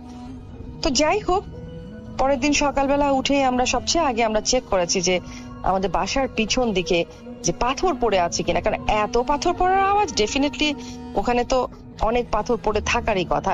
সবচেয়ে বড় কথা হলো আমজাম কাঁঠালের সময়ও না যে অত রাতে কেউ পাথর মারবে। আর সবচেয়ে বড় কথা না, পিছনে জিওসির বাসা ছিল, কারো তো সাহসী নাই, অসম্ভব আলোকিত জায়গা, এটা কেউ করবে না। তো সকালে উঠে আমরা ওখানে কোনো পাথর তো দেখি নাই, সত্যি কথাই। তারপরেও আমরা চেক ব্যাক করার জন্য আমরা পাশের বাসার আঙ্কেলকে বললাম যে আপনার বাসায় কি সকালে কোনো ফোন এসেছিল কিনা। উনি বললো হ্যাঁ, সে হসপিটাল থেকে একটা ইমার্জেন্সি কল এসেছিল। তার মানে এটা প্রুফ করে যে সত্যি আমরা কোনো স্বপ্নও দেখছিলাম না। কিন্তু এখনো আমাদের কাছে এটা রহস্য যে আমার কুকুর দুইটা কিন্তু একদম শান্ত ছিল, অ্যাজ ইফ তারা কিছুই হয় নাই, কিছুই শুনতে পাচ্ছে না। তো ওই দিন রাতে আরো একটা যেটা হলো যে আম্মা তো আম্মার রুমে চলে গেল, কিন্তু আমি আবার শুয়ে থাকলাম। আমাদের কারোরই কিন্তু ওই মুহূর্তে মনে নাই যে ওরকম কিছু ঘটনা হতে পারে। তো আমি আবার একটু ঘুমানোর চেষ্টা করলাম, ঘুম এসেও গেছিল তন্দ্রার মতো। হঠাৎ করে আমার মনে হলো যে আমাদের ড্রয়িং রুমে আপনারা দেখেছেন অনেকেরই বাসায় কাঠের একটা কর্নারের মতো থাকে ছোট, যেটার মধ্যে আমরা ডেকোরেশন পিস সাজায় রাখি বা এরকম। তো হঠাৎ করে আমার মনে হলো যে কেউ একজন জোরে ধাক্কা দিয়ে ওই কর্নারটা ফেলে দিল এবং কর্নারের উপর আমার যত জিনিস ছিল সেটা যে গড়ায় গড়ায় চলে যাচ্ছে সেটারও কিন্তু আমি আওয়াজ পেলাম। বাট ওই মুহূর্তে আসলে আমি আর উঠে দেখার কিছু পেলাম না যে আমার আবার দেখা উচিত তখন। কিন্তু পরপরই ওই ঘটনাটাও হলো, যেটা সকালবেলা আসলে আমরা ওরকম কোনো চিহ্ন দেখি নাই আমাদের ড্রয়িং রুমে। তো ওইটাই কিন্তু চিটাগং এর বাসায় আমাদের সাথে হওয়া প্রথম এবং শেষ ঘটনা। আমি এই গল্প অনেককে বলেছি, এটা সাক্ষী হচ্ছে একমাত্র আমি এবং আমার আম্মা, যেটার আসলেও কোনো এক্সপ্লেনেশন নাই আমাদের কাছে। তো আমার জীবনে ঘটা, আমি বলবো যে অনেকেই বলে যে আমি এটা দেখেছি ওটা দেখেছি অস্বাভাবিক এরকম, বাট আমার এই এত বছর বয়সে আমি that was my first experience এই ধরনের। আর যদি বলেন যে 8-10 বছর আগে, আমরা এখন ঢাকায় থাকি, আমার বাসা মহাখালী ডিএইচএস এ। সো মহাখালী ডিএইচএস এর যেটা হলো, আমাদের নিজেদের বাসা, এটা একটা 5তলা বাসা, আমি থাকি 5তলায় টপ ফ্লোরে। সো আগে আমি আমার আম্মার সাথে থাকতাম 3 তলায় একসাথে, পরে আমি শিফট করি 5তলায়। এই বাসায় আসার পরে যেটা হলো আমার সাথে, বলবো এরকম না, এটা এমন কোন উল্লেখযোগ্য বোধহয় ঘটনা হতেও পারে নাও পারে, সেটা হলো যে প্রায় রাতে অল্টারনেট ডে বা অল্টারনেট নাইট এরকম যেটা হতো, আমি আমার ঘর 5তলায় বেডরুমে, আমি এসি চলে, জানলা টানলা সবসময় বন্ধ থাকতো। একটা পার্টিকুলার টাইমে আমার ঘুম ভেঙে যেত, তীব্র একটা বাজে গন্ধ আমার ঘরে। মানে তখন আমার যে কুকুর আছে, তখন আমার একটা জার্মান স্পিটস কুকুর, ওটা আমার রুমে আমার সাথেই থাকতো। তো প্রথম দিন যেটা আমি আইডেন্টিফাই করলাম যে আমার ঘরটা তীব্র একটা গন্ধে ভরে যাচ্ছে, তো আমি উঠে গেলাম। আমার মনে হলো যে নিশ্চয়ই আমার কুকুরটা ঘরে কোথাও পি করেছে, ডেফিনেটলি আমার বিছানায় অথবা কার্পেটে অথবা আমার পর্দায়। তো আমি উঠে আমার বেডরুম তন্ন তন্ন করে খুঁজছি, পর্দা কোনোখানে কিন্তু সেই স্মেলটা নাই। কিন্তু আমার ঘর একটা তীব্র একটা বাজে গন্ধ। প্রথম দিন যেটা হলো যে আমি কিন্তু ধরেই নিয়েছিলাম যে ডেফিনেটলি আমার কুকুর কোথাও পেশাব করে রেখেছে এবং ওটারই গন্ধ। সো সকাল হয়ে গেল, আমার যেটা মনে যে গন্ধটা যদি হয়েই থাকে তাহলে সকালেও আমি গন্ধটা পাবো, বাট সকালে আমি সেই গন্ধটার কোনোখানে খুঁজে পেলাম না, আমার বিছানায় না, পর্দায় না, কোনোখানে না। সো আমি এটাকে ইগনোর করলাম যে কি জানি, আমি জানি না। বাট এই জিনিসটা হতে থাকলো। কিছুদিন পরই আমার এই প্রচন্ড একটা গন্ধ, এবং এমন কোনোদিন হয় নাই যে আমার ঘুম ভেঙে যায় নাই। গন্ধটা এতই তীব্র এবং ছিল, এবং সেটা স্টে করতো লাইক 15 মিনিটস 20 মিনিটস। এবং আমি পরের দিকে খেয়াল করলাম যে প্রতিবারই আমার ঘরটা যখন এরকম বাজে একটা স্মেল হতো, এবং যখন এটা আস্তে আস্তে লাইট হতো গন্ধটা, এবং তারপর পরে ফজরের আজানটা দিত। তো আমি এটা আমার বাসার কাউকে বলি নাই, শুধু আমার মেয়ে জানতো, ও আরেকটা রুমে থাকতো। একদিন আমি ওকে ডাকলাম, রাতেই ডাকলাম যে দেখো তো তুমি আমার রুমে কোনো গন্ধ পাচ্ছ কিনা। ও বললো যে না আম্মু, আমি কোনোখানে এরকম কোনো স্মেল পাচ্ছি না। আমি ওকে কিছু বলি নাই, তা না হলে ও বাচ্চা মানুষ ভয় পাবে, ও চলে গেল। বাট জিনিসটা আমার ঘটতেই থাকলো কিছুদিন পর। তো তখন আমি যেটা করলাম যে আমাদের পরিচিত একজন আন্টি আছেন, ওনাকে আমি পুরো ব্যাপারটা বললাম। তো উনি তখন আমাকে বললেন যে ওনার নারিন্দায় একজন পরিচিত উনি আছেন, ওনাকে উনি বাসায় ডাকবেন। তো যাই হোক, আমি তখন ডাকলাম ওনাকে। সো উনি এসে উনি প্রায় বেশ কয়েকবার এসছে আমার বাসায়। এসে উনি আমার বাসার বিভিন্ন জায়গায় উনি আমাকে দোয়া পড়েছে, উনি কিছু তাবিজ করে গেছে। তো ইভেন আমার আম্মা আমাকে, যখন আমি এটা অনেক পরে আম্মাকে শেয়ার করলাম, আমাকে বললো যে তুমি প্রত্যেকদিন রাতে আয়াতুল কুরসি পড়বা, 3 বার পড়ে দোয়া টোয়া পড়ে শুবা। তো আমি তো পড়তামই তখন, প্লাস আমার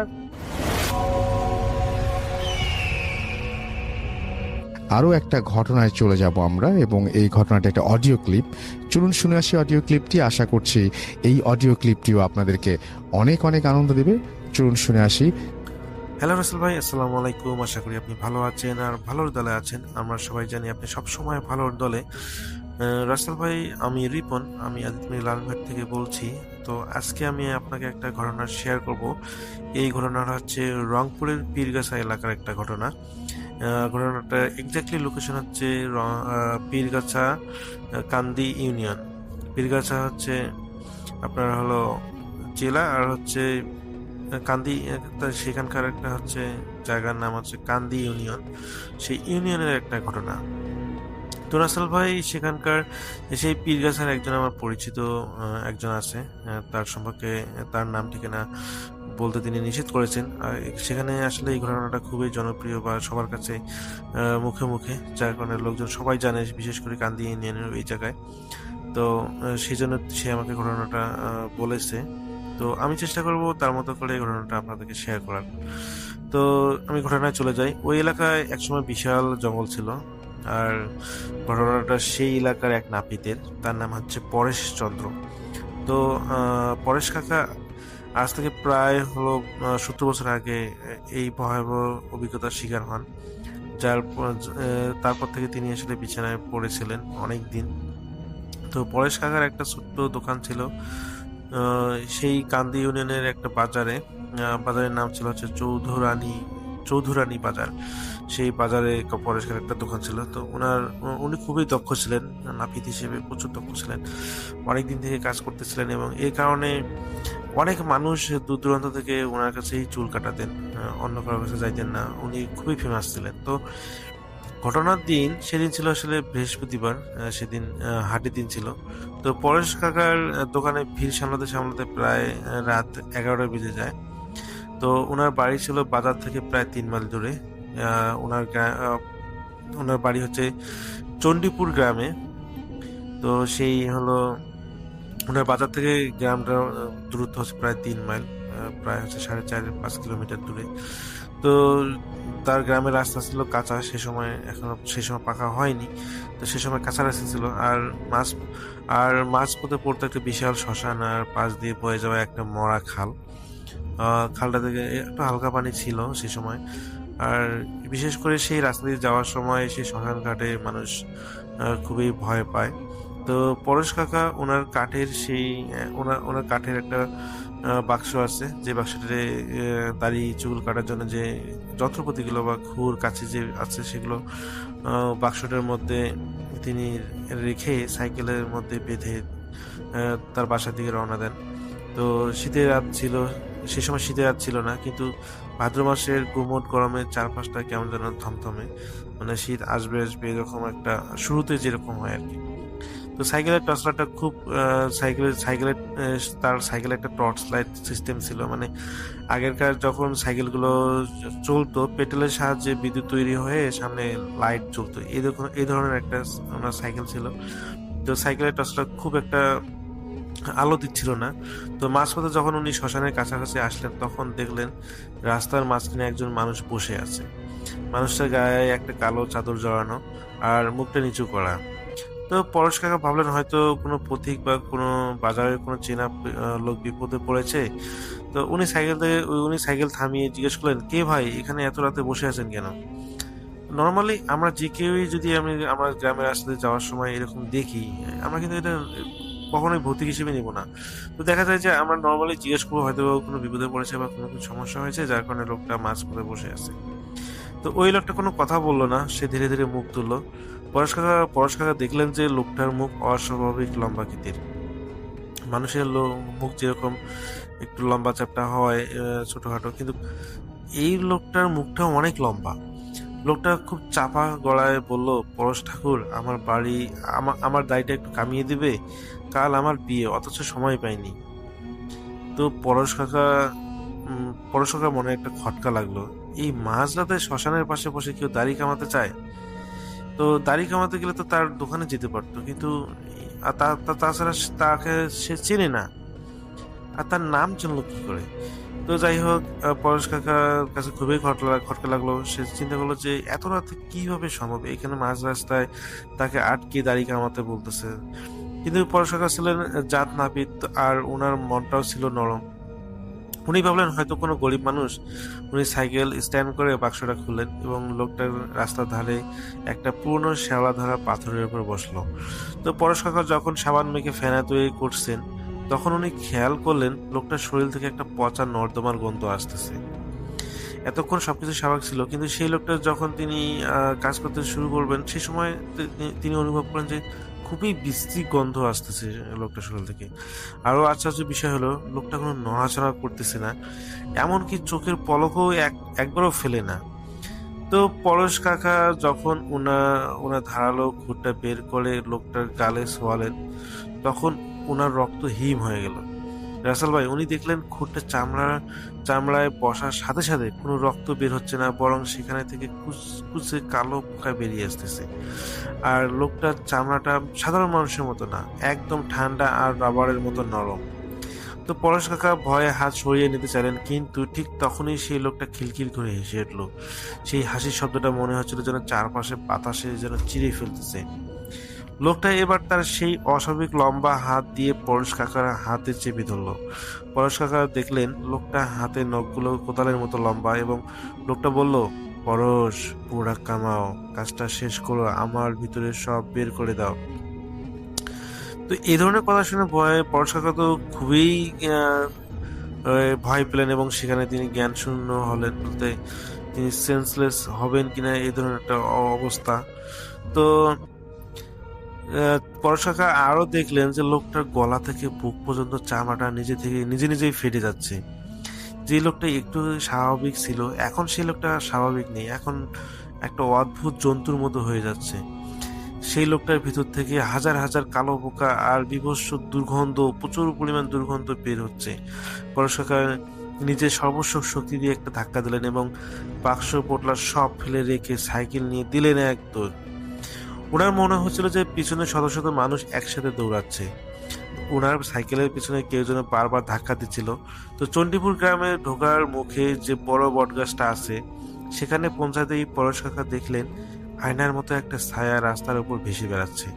উনি পিছনে তাকাতেই দেখলেন সেই লোকটা আর নেই, তার সাথে তার চারপাশটা একরকম আকৃতির ছায়া বাতাসে ভাসতেছে, এরকম তিনি দেখলেন। তো পরশ কাকা বাড়ির উঠানে পৌঁছানোর আগেই তিনি জ্ঞান হারিয়ে ফেলেন। তিনি খুবই ভয় পেয়েছিলেন সেদিন, যার কারণে তিনি তার জ্ঞান ধরে রাখতে পারেননি। তো বাসায় আসার আগ মুহূর্তে তিনি আসলে তার জ্ঞান হারিয়ে ফেলেন। তো পরের দিন সকালে ওনার স্ত্রী আর প্রতিবেশীরা ওনাকে যখন অজ্ঞান অবস্থা দেখেন এবং বাসায় নিয়ে যান, কিন্তু অবাক করার বিষয় কি রাসেল ভাই জানেন, পরেশ কাকার হাতে সেই খুঁটটা ছিল না। উনি ওনার সারা শরীরে ছোট ছোট কামড়ের দাগ, যেন অসহ্য পোকা ওনাকে কামড়িয়েছে। আর ওনার সেই খুর আর কাঠের বাক্সটা পাওয়া গেছিল শ্মশানের ঠিক মাঝখানে একটা চিতা পড়ানোর জায়গায়। তো পরেশ কাকা এরপর 6 মাস এক নাগারে জ্বরে ভুগেছিলেন। উনি কারোর সাথে কথা বলতে পারতেন না, শুধু মাঝে মাঝে ঘুরে চিৎকার করে বলতেন সবগুলি কামানো হয়নি, সব পোকা বের হয়নি। তো রংপুরে বড় বড় কবিরাজ আর ডাক্তার দেখিয়েও ওনাকে সুস্থ করা যাচ্ছিল না। পরে এক তান্ত্রিক এসে জানালেন যে পরেশ কাকা সেই রাতে যে জিনিসটা দাড়ি কামাতে গিয়েছিলেন সেটা ছিল এক অতৃপ্ত ব্রহ্মদৈত্য বা ওই শ্মশানের কোনো এক প্রেতাত্মা, যে খুরের আঘাতে মুক্তি খুঁজতেছিল। তো পরেশ কাকা আজও বেঁচে আছেন, কিন্তু উনি আর কোনোদিন রাতের বেলা ঘর থেকে বের হন না। বিশেষ করে সন্ধ্যার আগে তিনি তার সমস্ত কাজ শেষ করে বাসায় ফেরেন। তো রাসেল ভাই, রংপুরের পীরগাছার সেই চন্দিপুরের গ্রামে এখনো এই ঘটনা সবাই জানে। যারা লিসেনাররা শুনতেছেন, যদি আপনারা ওইদিকে কেউ থাকেন হয়তো এই ঘটনা সম্পর্কে অবগত হবেন। তো রাসেল ভাই, এই ছিল ঘটনা। আমি জানি না ঘটনাটা কতটুকু গুছিয়ে বলতে পেরেছি, আমি চেষ্টা করেছি গুছিয়ে বলার। তো যদি ভালো লাগে শেয়ার করবেন। সবাই ভালো থাকবেন, সুস্থ থাকবেন, এই প্রত্যাশায়। আল্লাহ হাফেজ।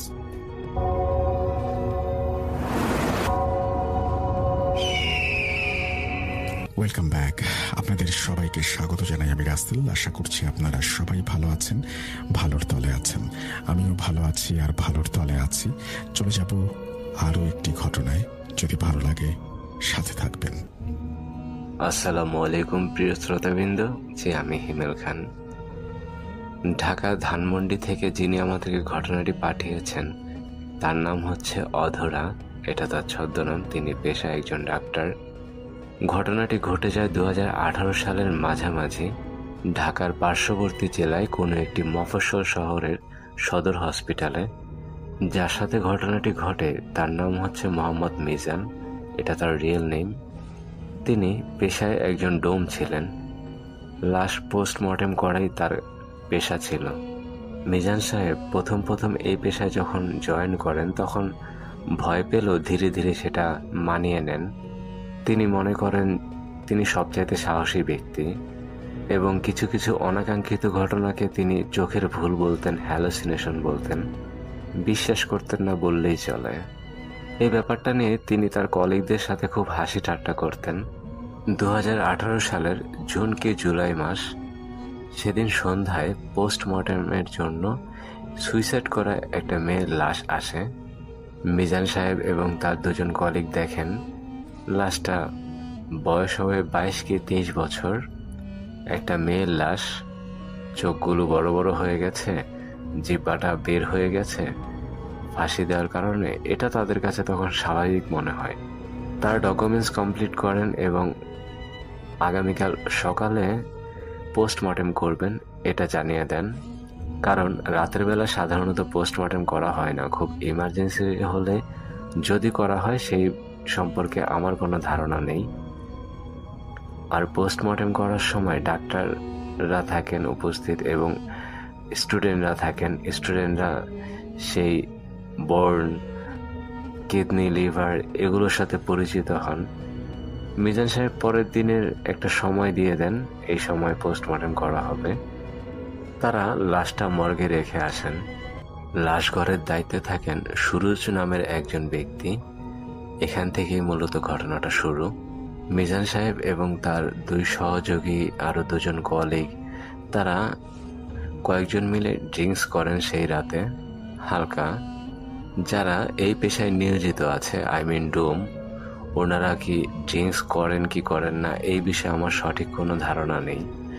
তারা ড্রিঙ্কস করে যে যার মতো বাড়িতে চলে যায়। মিজান সাহেবের বাসাটা ছিল হসপিটালের শেষের দিকে। হসপিটাল থেকে তার বাসা পর্যন্ত যেতে সময় লাগবে 30 থেকে 35 মিনিট।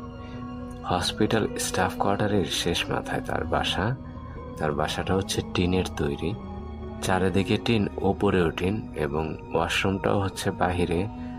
সামনে গাছপালা তো আছেই, স্টাফ কোয়ার্টারে যেগুলো থাকে। সম্পূর্ণ গ্রাম্য একটা পরিবেশ। তিনি রাস্তা দিয়ে হেঁটে হেঁটে আসছিলেন যখন স্টাফ কোয়ার্টারের এরিয়ায় তিনি ঢুকলেন। ওই জোনে ঢোকার পর তার কাছে মনে হচ্ছে তার শরীরটা ভার হয়ে গেছে, তার লোম দাঁড়িয়ে গেছে। তিনি মনের অজান্তেই ভয় পাচ্ছেন। আবার তিনি চিন্তা করছেন ভয় কি, কি ভয় কি, কোনো ভয় নেই। তিনি হাঁটছেন। তিনি বেশ কিছুক্ষণ হাঁটার পর একটা এমন জায়গাতে আছেন যে জায়গায় মাঝখান দিয়ে হচ্ছে রাস্তা আর দুপাশে হচ্ছে সারি সারি গাছ। মূলত সেগুলো ফলের গাছ। স্টাফ কোয়ার্টারে যেহেতু প্রচুর গাছপালা থাকে, ঘরবাড়িগুলো গোছানো হয়, বিল্ডিংগুলো সুন্দর হয়, দিনের বেলা খুব মনোরম একটা পরিবেশ থাকে, কিন্তু রাতের বেলা হয়ে যায় সেটা ভয়ঙ্কর আর ভুতুড়ে পরিবেশ। আর সবচাইতে বড় বিষয়, সেখানে যদি কেউ একা থাকে তার কাছে এটা আরো ভয়ঙ্কর। যদিও মিজান সাহেব খুব সাহসী ছিলেন, কিন্তু তার শরীরটা ধীরে ধীরে ভার হতে থাকে এবং তার মনে অজানা একটা ভয় উকি দিতে থাকে। তিনি চিন্তা করছেন, ভয়ের কোনো কথাই তিনি আর চিন্তা করবেন না, তার মাথায় আনবেন না, কিন্তু তারপরও মনের অজান্তেই তিনি ভয় পাচ্ছেন এবং খুব ধীরে ধীরে আগাচ্ছেন। তিনি স্মোক করছেন। তিনি যখন সেই নির্জন রাস্তাটার মাঝামাঝি, তার কাছে মনে হচ্ছে তার পেছন পেছন একজন মেয়ে হেঁটে আসছে। মেয়েরা পাকা রাস্তায় স্যান্ডেল অথবা জুতা পরে হাঁটলে যে শব্দটা হবে, তিনি সেই শব্দটা অনুভব করে আইডিয়া করলেন যে তার পেছনে কোন একজন মেয়ে। তিনি হঠাৎ করে পেছনে তাকায় সাহস করে এবং দেখলেন কালো বোরখা পরা একটা মেয়ে ডান পাশের একটা গাছের আড়ালে চলে গেল। তিনি চিৎকার দিয়ে বললেন, কে কে এত রাতে কেডা ওইখানে? এবার তার কাছে মনে হলো হয়তো নূপুর পরা পায়ে মেয়েটা কয়েক কদম পিছে লুকিয়ে গেলেন। মিজান সাহেব চিৎকার দিতে দিতে বলছেন, আমারে দেখা পলাইছস? আমারে দেখা? চোর, চুরি করতে আইছস? খারা, মজা দেখাইতাছি আজকে। তিনি হাঁটতে হাঁটতে সেই গাছটার সামনের দিকে আগান। ল্যাম্প পোস্টের আলো জ্বলছে রাস্তার দুপাশে, কিন্তু তিনি যেই সাউন্ডটার উদ্দেশ্যে যেখানে যাচ্ছেন সেখানে ল্যাম্প পোস্টের কোনো আলো নেই। রাস্তার এক মাথায় একটা লাইট এবং অপর মাথায় আরেকটা লাইট, মাঝখানটা আধো আলো আধো অন্ধকার বা বেশ অন্ধকার বলা চলে। সবচেয়ে অবাক করার বিষয় হচ্ছে তিনি যখন সেই নুপুর পরা পায়ের শব্দে গাছটার সামনে আসেন তখনও তার কাছে মনে হচ্ছে গাছের পেছনে কেউ একজন দাঁড়িয়ে আছে এবং নুপুরের দু একটা শব্দ করল তিনি। মিজান সাহেব তাচ্ছিল্যের সুরে বলছেন, দেখ, আমার ডর দেখে কোনো লাভ নাই। আমি কামটা করি কি? লাশ কাটি। এর চাইতে ডরের কোনো কাম আছে ক? তুই তোর জায়গায় যা, আমি আমার জায়গায় যাই। আজকে মনে হয় বেশি মদ খেয়ে লাইছি, এর লেগে উল্টাপাল্টা দেখতেছি কিনা কে জানে। এই কথা বলা শেষ করে তিনি যখন আবার এল টার্ন নেয় তার বাসার উদ্দেশ্যে যাওয়ার জন্য, কয়েক কদম আগানোর পর একটা মেয়ে নাকি নাকি কণ্ঠে বলছে, আর মনে হচ্ছে খুব অসহায়ের মতো বলছে, আমারে কাইটেন না, কাটা নিষেধ। আমার শরীরে কাইটটা ফালাইলে কি জবাব দিব আমি? তিনি আবার পেছনে তাকায়। এবার তিনি গাছের সামনে যায়, গাছের পেছনেও যায়, গাছটা চারপাশ রাউন্ড দেয়। তিনি খুব উত্তেজিত এবং রাগান্বিত, তার সাথে কে এই মজা করছে। কিন্তু না, তিনি তো কাউকে দেখতে পাচ্ছেন না। তিনি যখন গাছটা চারিদিকে রাউন্ড দিয়েছেন তখন নুপুর পরা পায়ের ঝুনঝুন দুটা সাউন্ড শুনেছেন এবং তার কাছে মনে হয়েছে যে তিনি আসার সাথে সাথে হয়তো কেউ অন্য কোথাও লুকিয়ে গেল, কিন্তু এই শব্দটা তিনি আর নোটিস করতে পারেন নাই যে কোন দিকে গেল। তিনি সেখানে দাঁড়িয়েই বলতেছে, আর একটা কথা কবি না, আমার নাম তো মিজান, আমি ডোম না, সবাই আমারে কয় মিজান কসাই। আমার শরীরে মায়া দয়া ডর ভয় কিচ্ছুই নেই, ওটি সব লাশের ঘরে তালা মেরে আয়া পড়ছি। এই বলে তিনি খুব রাগান্বিতভাবে হাঁটা শুরু করেন। এবার তার কাছে মনে হচ্ছে তার বাঁ পাশে যে গাছগুলো আছে শুধু সেই গাছগুলোর মধ্যে প্রচুর বাতাস হচ্ছে এবং ডান পাশের গাছগুলো স্বাভাবিকভাবেই আছে। তিনি বেশ কিছু দূর হাঁটার পর চিন্তা করলেন, বাতাস আসলে তো এই পাশের গাছগুলো আন্দোলিত হওয়ার কথা, কিন্তু শুধু বাঁ পাশের গাছগুলো বাতাস বইছে, ওগুলো নড়ছে, ডান পাশে কোনো বাতাসের অস্তিত্ব নেই, আর বাতাসগুলো আমার গায়েও লাগছে না, ব্যাপারটা তো ভালো না। তিনি পেছনে আবারও নুপুর পরা পায়ের রিমঝিম শব্দ পান কয়েকবার। তিনি এবার একটু ভয় পেয়ে যান। তিনি ধীরে ধীরে আল্লাহর নাম নিতে নিতে যেখান থেকে শব্দ হয়েছে সেই গাছটার সামনে আসেন। তিনি গাছটার সামনে যখন দাঁড়ান আর কিছু বলতে যাবেন তখন দেখছেন গাছের আড়াল থেকে একটা মেয়ের মাথাটা বের হলো, হয়তো তাকে উকি দিয়ে কেউ দেখছে। ধীরে ধীরে পুরো চেহারাটা বের হলো, তারপরে পুরো শরীরটা বের হলো। এখন মেয়েটা গাছের পাশে দাঁড়িয়ে আছে, গাছের পাশেই দাঁড়িয়ে আছে, তার থেকে 4 থেকে 6 হাত দূরে হবে। মিজান সাহেব এটা দেখে কোনো কথা বলতে পারছে না, তার গলা দিয়ে স্বর বের হচ্ছে না, তিনি আ আ এরকম একটা শব্দ করছেন। তিনি তো বিশ্বাসই করতে পারছেন না যে এই মেয়েটাকেই সন্ধ্যার সময় তারা মর্গে রেখে এসেছিলেন, যার পোস্টমর্টেম করবে আগামীকাল, আর সেই মেয়েটা তার সামনে দাঁড়িয়ে আছে। তিনি দৌড় দিতে চাইলেন, 2 কদম যাওয়ার পর হোঁচট খেয়ে তিনি পড়ে যান সেখানে। মেয়েটা নুপুর পরা পায়ে রিমঝিম রিমঝিম শব্দ করতে তার সামনে আসে, সামনে এসে তার পাশে এসে বসে। মিজান সাহেব তখনও ভয়ে শুয়ে আছেন, তার শরীরে কোনো শক্তি নেই যে সে উঠে দৌড় দেবেন। তিনি দেখে এতটাই ভয় পান আর আতঙ্কিত হয়ে যান যেটা তিনি কখনো চিন্তাও করতে পারেন নাই।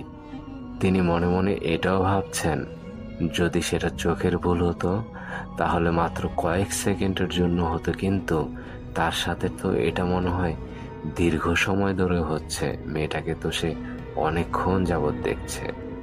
না, তাহলে এটা তার চোখের ভুল না, এটা রিয়েল। ধীরে ধীরে মিজান সাহেব অলৌকিক ব্যাপার বা জিন জাতীয় কিছু বিশ্বাস করা শুরু করছেন এবং তিনি মনে মনে স্বীকার করছেন, হ্যাঁ হ্যাঁ আমি বিশ্বাস করি, অনেক সুপার ন্যাচারাল কিছু আছে যেটা আমি বিশ্বাস করি।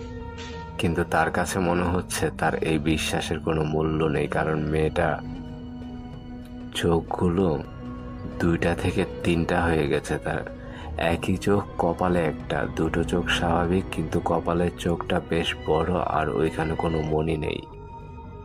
মুচকি একটা হাসতে হাসতে হাটা বড় করে ফেললো এবং জিহ্বাটা প্রায় পেট পর্যন্ত বের করে ফেলছে। মিজান সাহেব ভাবছে এটাও কি সম্ভব, নাকি আমি অতিরিক্ত ড্রিঙ্কস করার কারণে ভুল দেখছি।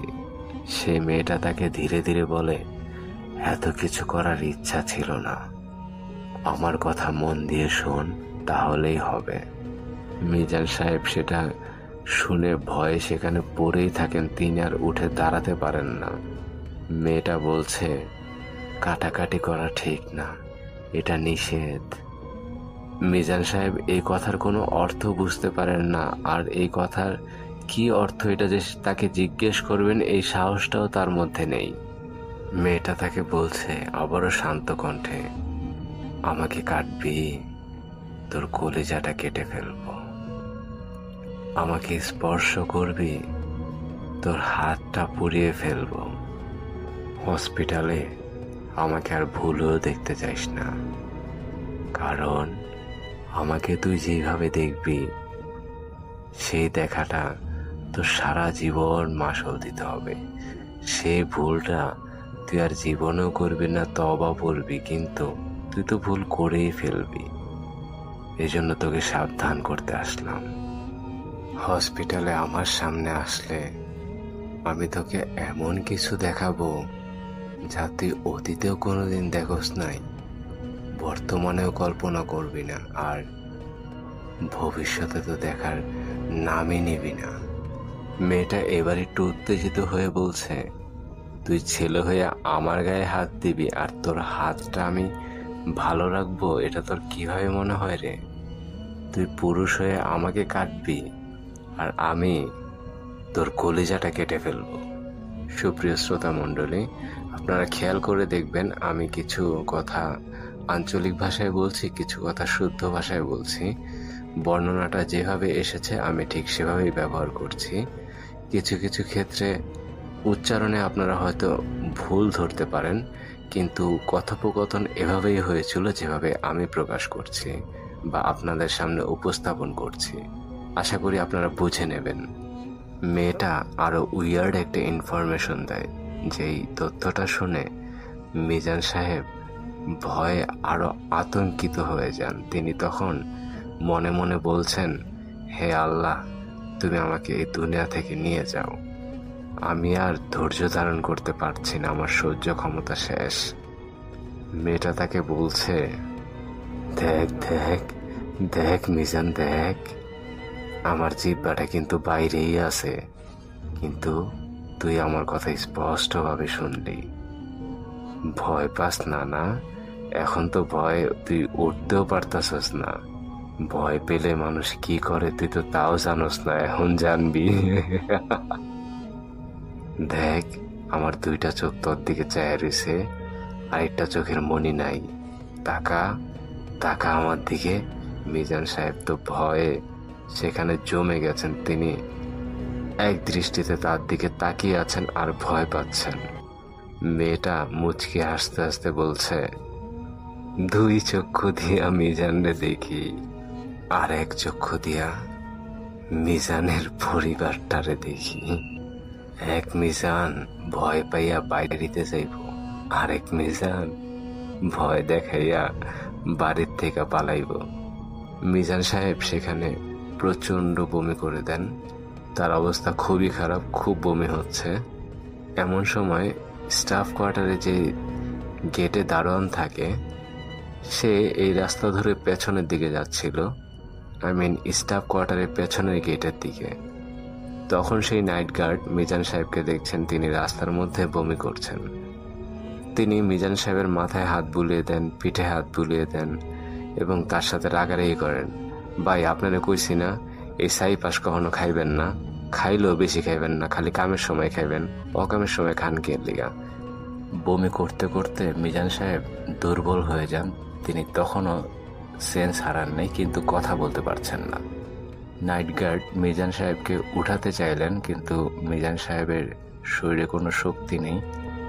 নাইট গার্ড একা আর তাকে উঠাতে পারেন না। তখন নাইট গার্ড অন্য একটা গার্ডকে কল করেন এবং এখানে আসতে বলেন যে মিজান সাহেবকে বাসায় পৌঁছায় দিবেন। ঘটনাটা ঘটছে কিন্তু রাত 11টা থেকে রাত 12টার মধ্যে। এবার মিজান সাহেবের বাসার বর্ণনাটা দিচ্ছি, বাসায় কি কি হয়েছে। মিজান সাহেব খুব উত্তেজিতভাবে তার বাসায় ঢুকেন। তিনি তার স্ত্রীকে বলছেন, কোহিনূর, ফ্রিজে না গরুর গোশত আছে, গরুর গোশত রান্না করা আজকে। তার স্ত্রী জানায় সে তো রান্না শেষ করে ফেলেছে। মিজান সাহেব উত্তেজিত হয়ে বলে, গোশত রান্না করতে কইছি না, গোশত রান্না করো, গোশত নামা ফ্রিজ থেকে। তার স্ত্রী মিজান সাহেবের কণ্ঠ শুনেই একটু অবাক হয়ে যান, কখনো তো এরকম করে নাই তিনি। তার স্ত্রী ফ্রিজ থেকে গরু মাংস বের করে এবং একটা পাত্রের মধ্যে পানি দিয়ে ভিজায় যাতে বরফটা কেটে যায়। মিজান সাহেবের স্ত্রী রান্নাঘরে যায়। তাদের রান্নাঘরটা ছিল বাহিরে। টিনশেড বাড়িটার মধ্যে 10 জন কি 12 জন পরিবার থাকে। প্রত্যেক পরিবারই একটা করে রুম পায় এবং সবার ওয়াশরুমে বাহিরে আর কিচেনটাও বাহিরে। তার স্ত্রী গরুর মাংস রান্না করার জন্য যে যে মশলাগুলো প্রয়োজন হয় সেগুলো রান্নাঘরে রেডি করে এসে রুমে যখন ঢুকেন তখন তিনি দেখছেন মিজান সাহেব সেই কাঁচা মাংসগুলো খুব মজা করে খাচ্ছে। তার মাংস খাওয়া অলরেডি শেষ।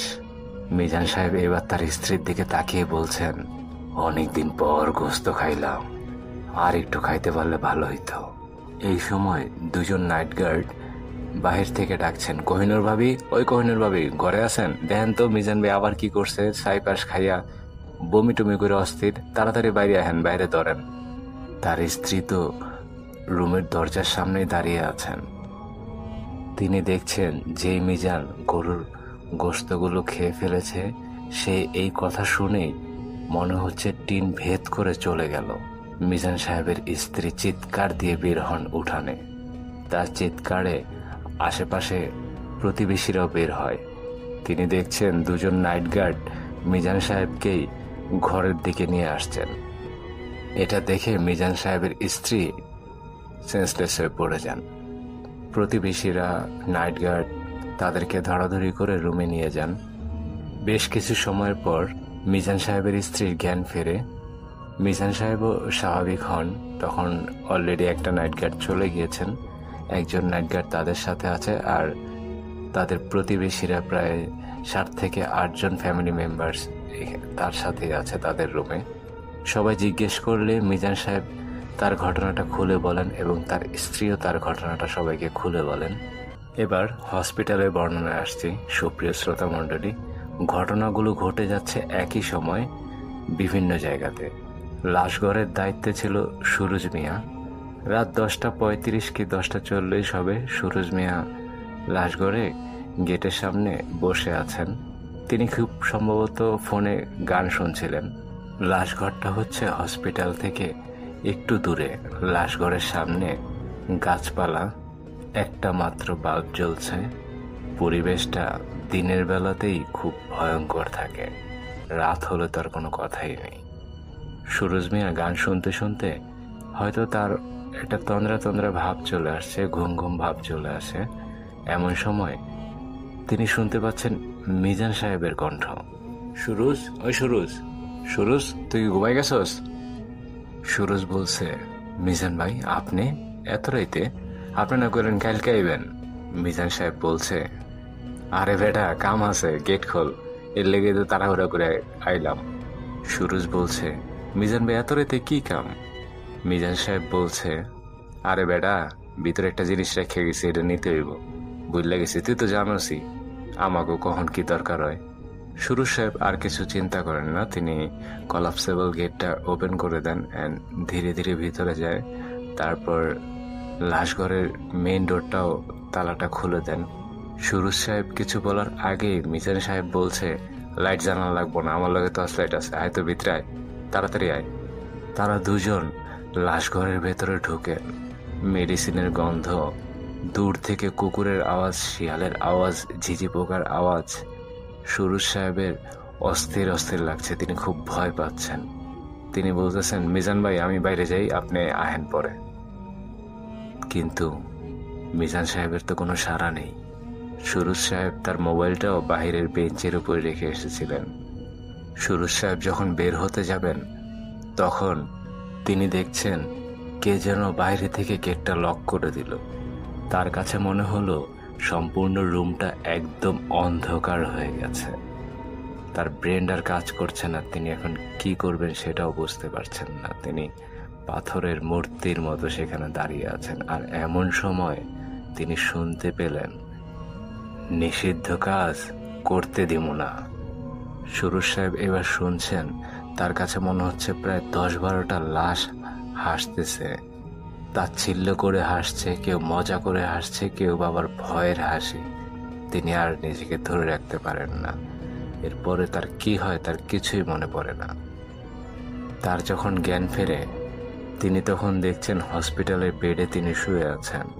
অন্যান্য স্টাফ আর একজন ডাক্তার বলে, তুমি ভিতরে কিভাবে গেলা? তখন তিনি সব ঘটনা খুলে বললেন, কিন্তু কেউ বিশ্বাস করলেন না। কারণ সকালবেলা সেই মর্গের ডিউটিতে যে আসেন সে এসে দেখছেন তালা মারা, টোটাল ডোরটাই লক করা, ক্লবসেবল গেটটা লক করা, আর বাইরে হচ্ছে মোবাইলটা আছে। কিন্তু সুরজ মিয়াকে ডাকাডাকি করেও পাওয়া যায় না। তার কাছে আরেকটা চাবি ছিল, সে তালা খুলে যখন ভিতরে যায় তখন দেখে সুরজ মিয়া ভিতরে অজ্ঞান হয়ে পড়ে আছে। সবচাইতে আতঙ্ক আর ভয়ের বিষয়, যদি 2টা গেটই লক করা থাকবে তাহলে সুরজ মিয়া কিভাবে ভিতরে গেল? ডাক্তারের বর্ণনায় আসছে, যে ডাক্তার পোস্টমর্টেম করার সময় প্রেজেন্ট থাকবেন তিনি রাত আনুমানিক 12:30 কি 1টা হবে ফ্রেশ হওয়ার জন্য ওয়াশরুমে যান। সুপ্রিয় শ্রোতা মণ্ডলী, এই ঘটনাগুলো কিন্তু একই রাতে হয়েছে এবং খুব কাছাকাছি সময়ে হয়েছে। ডাক্তার যখন ওয়াশরুমের মিররের দিকে তাকান তখন তিনি দেখছেন একটা মেয়ে, যার জিহ্বাটা গলা থেকে পেট পর্যন্ত মনে হচ্ছে বের হয়ে গেছে, খুব লম্বা। তার চেহারায় কোনো নাক নেই আর চোখগুলো খুবই ছোট ছোট, কিন্তু মনে হচ্ছে চোখ দিয়ে আগুনের মতো লাল শিখা বের হচ্ছে। ডাক্তার সাহেব যে চিৎকার দেবেন বা ওয়াশরুম থেকে বের হবেন তিনি তাও করতে পারছেন না। তার কাছে মনে হচ্ছে তার শরীরটা ধীরে ধীরে দুর্বল হয়ে যাচ্ছে। ডাক্তার সাহেব হয়তো কিছুক্ষণের মধ্যেই ঘুমিয়ে পড়বেন। তিনি ভয়ও পাচ্ছেন, কিন্তু তার শরীর কাজ করছে না। মিররের ভিতর থেকে মেয়েটা তাকে বলছে, ডাক্তার, আমার বাপ মায় কইছিল না পোস্টমর্টেম করার দরকার নাই, পুলিশ কেস হয় নাই, লাশটা দিয়া দেন। তুই কি কইলি? পোস্টমর্টেম করাই লাগবে, হাসপাতালের রুলস। ডাক্তার রে, আমার শরীর তো আমি কাটতে দিব না, প্রয়োজনে তোর শরীর কাইটা দেখুন কি কি আছে।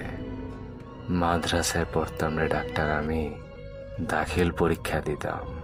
ডাক্তার সাহেব খুব ভয় পাচ্ছেন, চিৎকার দেওয়ার চেষ্টা করছেন, ওয়াশরুম থেকে বের হওয়ার চেষ্টা করছেন, তার স্ত্রীকেও ডাকার চেষ্টা করছেন, কিন্তু না, তার এই চেষ্টাটা বিফল হয়ে যাচ্ছে। তিনি সব কথা শুনছেন। মেয়েটা তাকে বলছে, ডাক্তার রে, আমি জানি আত্মহত্যা পাপ, মহাপাপ। আমি তো মরি নাই, আমারে জোর করে মাইরা লাইছে। না না না না, কোনো মানুষ মানে নাই, 10 থেকে 12টা জিন নাই আমারে মারছে। কি যে কষ্ট পাইছি, আমারে ওরা কোলে করে উঠে ফ্যানের সাথে আমার ওড়না দিয়ে ঝুলাই দিল। আমার দম বাইরে হয়ে যাইতেছে। একটা খুশির খবর কি জানোস ডাক্তার? আমি কলেমা পড়তে পারছি। মরার সময় আমার বাপ মায়ের কথা, আত্মীয় স্বজনের কথা মনে হয়েছিল অনেক। ডাক্তার, আমি তো মরতে চাই নাই, প্রত্যেকটারে একটা একটা করে শাস্তি দেব। প্রথমে ধরবো আমার চাচিরে।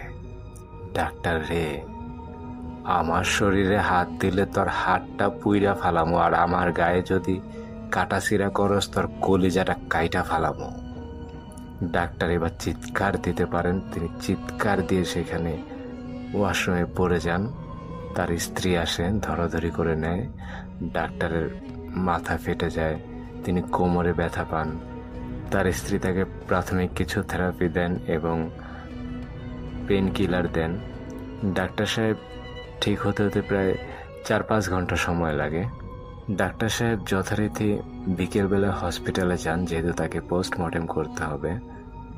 তিনি দেখছেন ডোমগড়ের পাহাড়ে যে সুরজ মিয়া ছিল, সেই সুরজ মিয়া ডাক্তার সাহেবের ডিপার্টমেন্টে বসে আছেন। তারা কয়েকজন মিলে গতকাল রাতের বিষয়টা আলোচনা করছিলেন। ডাক্তার সাহেব খুব মনোযোগ দিয়ে পুনরায় সেই সুরজ মিয়ার ঘটনাটা শুনলেন। তিনি আরো চিন্তিত হয়ে পড়লেন। মন খারাপ করে তিনি মিজান সাহেবকে কল করেন এবং হসপিটালে আসতে বলেন। মিজান সাহেব তাকে ফোনে বলেন যে তিনি পোস্টমর্টেম করবেন না বা এই লাশটার কাজ করবেন না। ডাক্তার তাকে বলে, তোমার করতে হবে না, তুমি হসপিটালে আসো, তোমার সাথে আমার কথা আছে। মিজান সাহেব তার স্ত্রীকে নিয়ে প্রায় আধা ঘন্টা পর হসপিটালে সেই ডাক্তারের ডিপার্টমেন্টে আসেন। এদিকে সেই মেয়েটা, রোগীর যে আত্মীয় স্বজন, ওরা বাহিরে অপেক্ষা করছে। মিজান সাহেব আসার পর ডাক্তার অন্যান্য লোকজনদেরকে তার ডিপার্টমেন্ট থেকে বাইরে যে অপেক্ষা করতে বলেন। তার রুমে হচ্ছে মিজান সাহেব, তার স্ত্রী, ডোমগড়ের পাহারাদার সুরজ মিয়া এবং ডাক্তার, তারা এই 4 জনই। ডাক্তার মিজান সাহেবের কথাগুলো খুব মনোযোগ দিয়ে শুনলেন। এবার তার সাথে ঘটে যাওয়া ঘটনাটাও, গত রাতে যেটা ঘটেছিল সেটা মিজান সাহেব এবং সুরজ মিয়াকে বলেন। তারা খুব অবাক আর চিন্তিত। গতকালকে তারা 3 জনই সেই মেয়েটাকে দেখেছে। আর সবচেয়ে বড় বিষয় হচ্ছে মিজান সাহেবের স্ত্রীও এই অভিজ্ঞতাটার মুখোমুখি হয়েছিল। তারা কথা বলছেন, আলোচনা করছেন, যে যার ভয়ের অভিজ্ঞতাটা নিজেদের মধ্যে শেয়ার করছেন আর ভাবছেন কি করা যায়। এবার ডাক্তার সেই মেয়েটার গার্জিয়ানদের ডাক দেন। তাদের গার্জিয়ানদের জিজ্ঞেস করলে সুইসাইড করার কারণটা, তারা বলে মেয়েটা খুব ভালো ছিল আর ও যে সুইসাইড করবে এটার কোনো আইডিয়াই তাদের মাথায় ছিল না। তবে তাদের ধারণা মেয়েটার যে চাচি, তার ছেলের সাথে এই মেয়েটাকে বিয়ে দিতে চেয়েছিল। এই ব্যাপারটায় মেয়েটার বাবা মা রাজি ছিলেন না এবং সেই চাচা চাচি বলেছিল যে এই মেয়েটাকে বাঁচায় রাখবে না, তারা এই মেয়েটাকে অশান্তির মধ্যেই রাখবে। মেয়েটার গার্জিয়ানের ধারণা হয়তো তার চাচা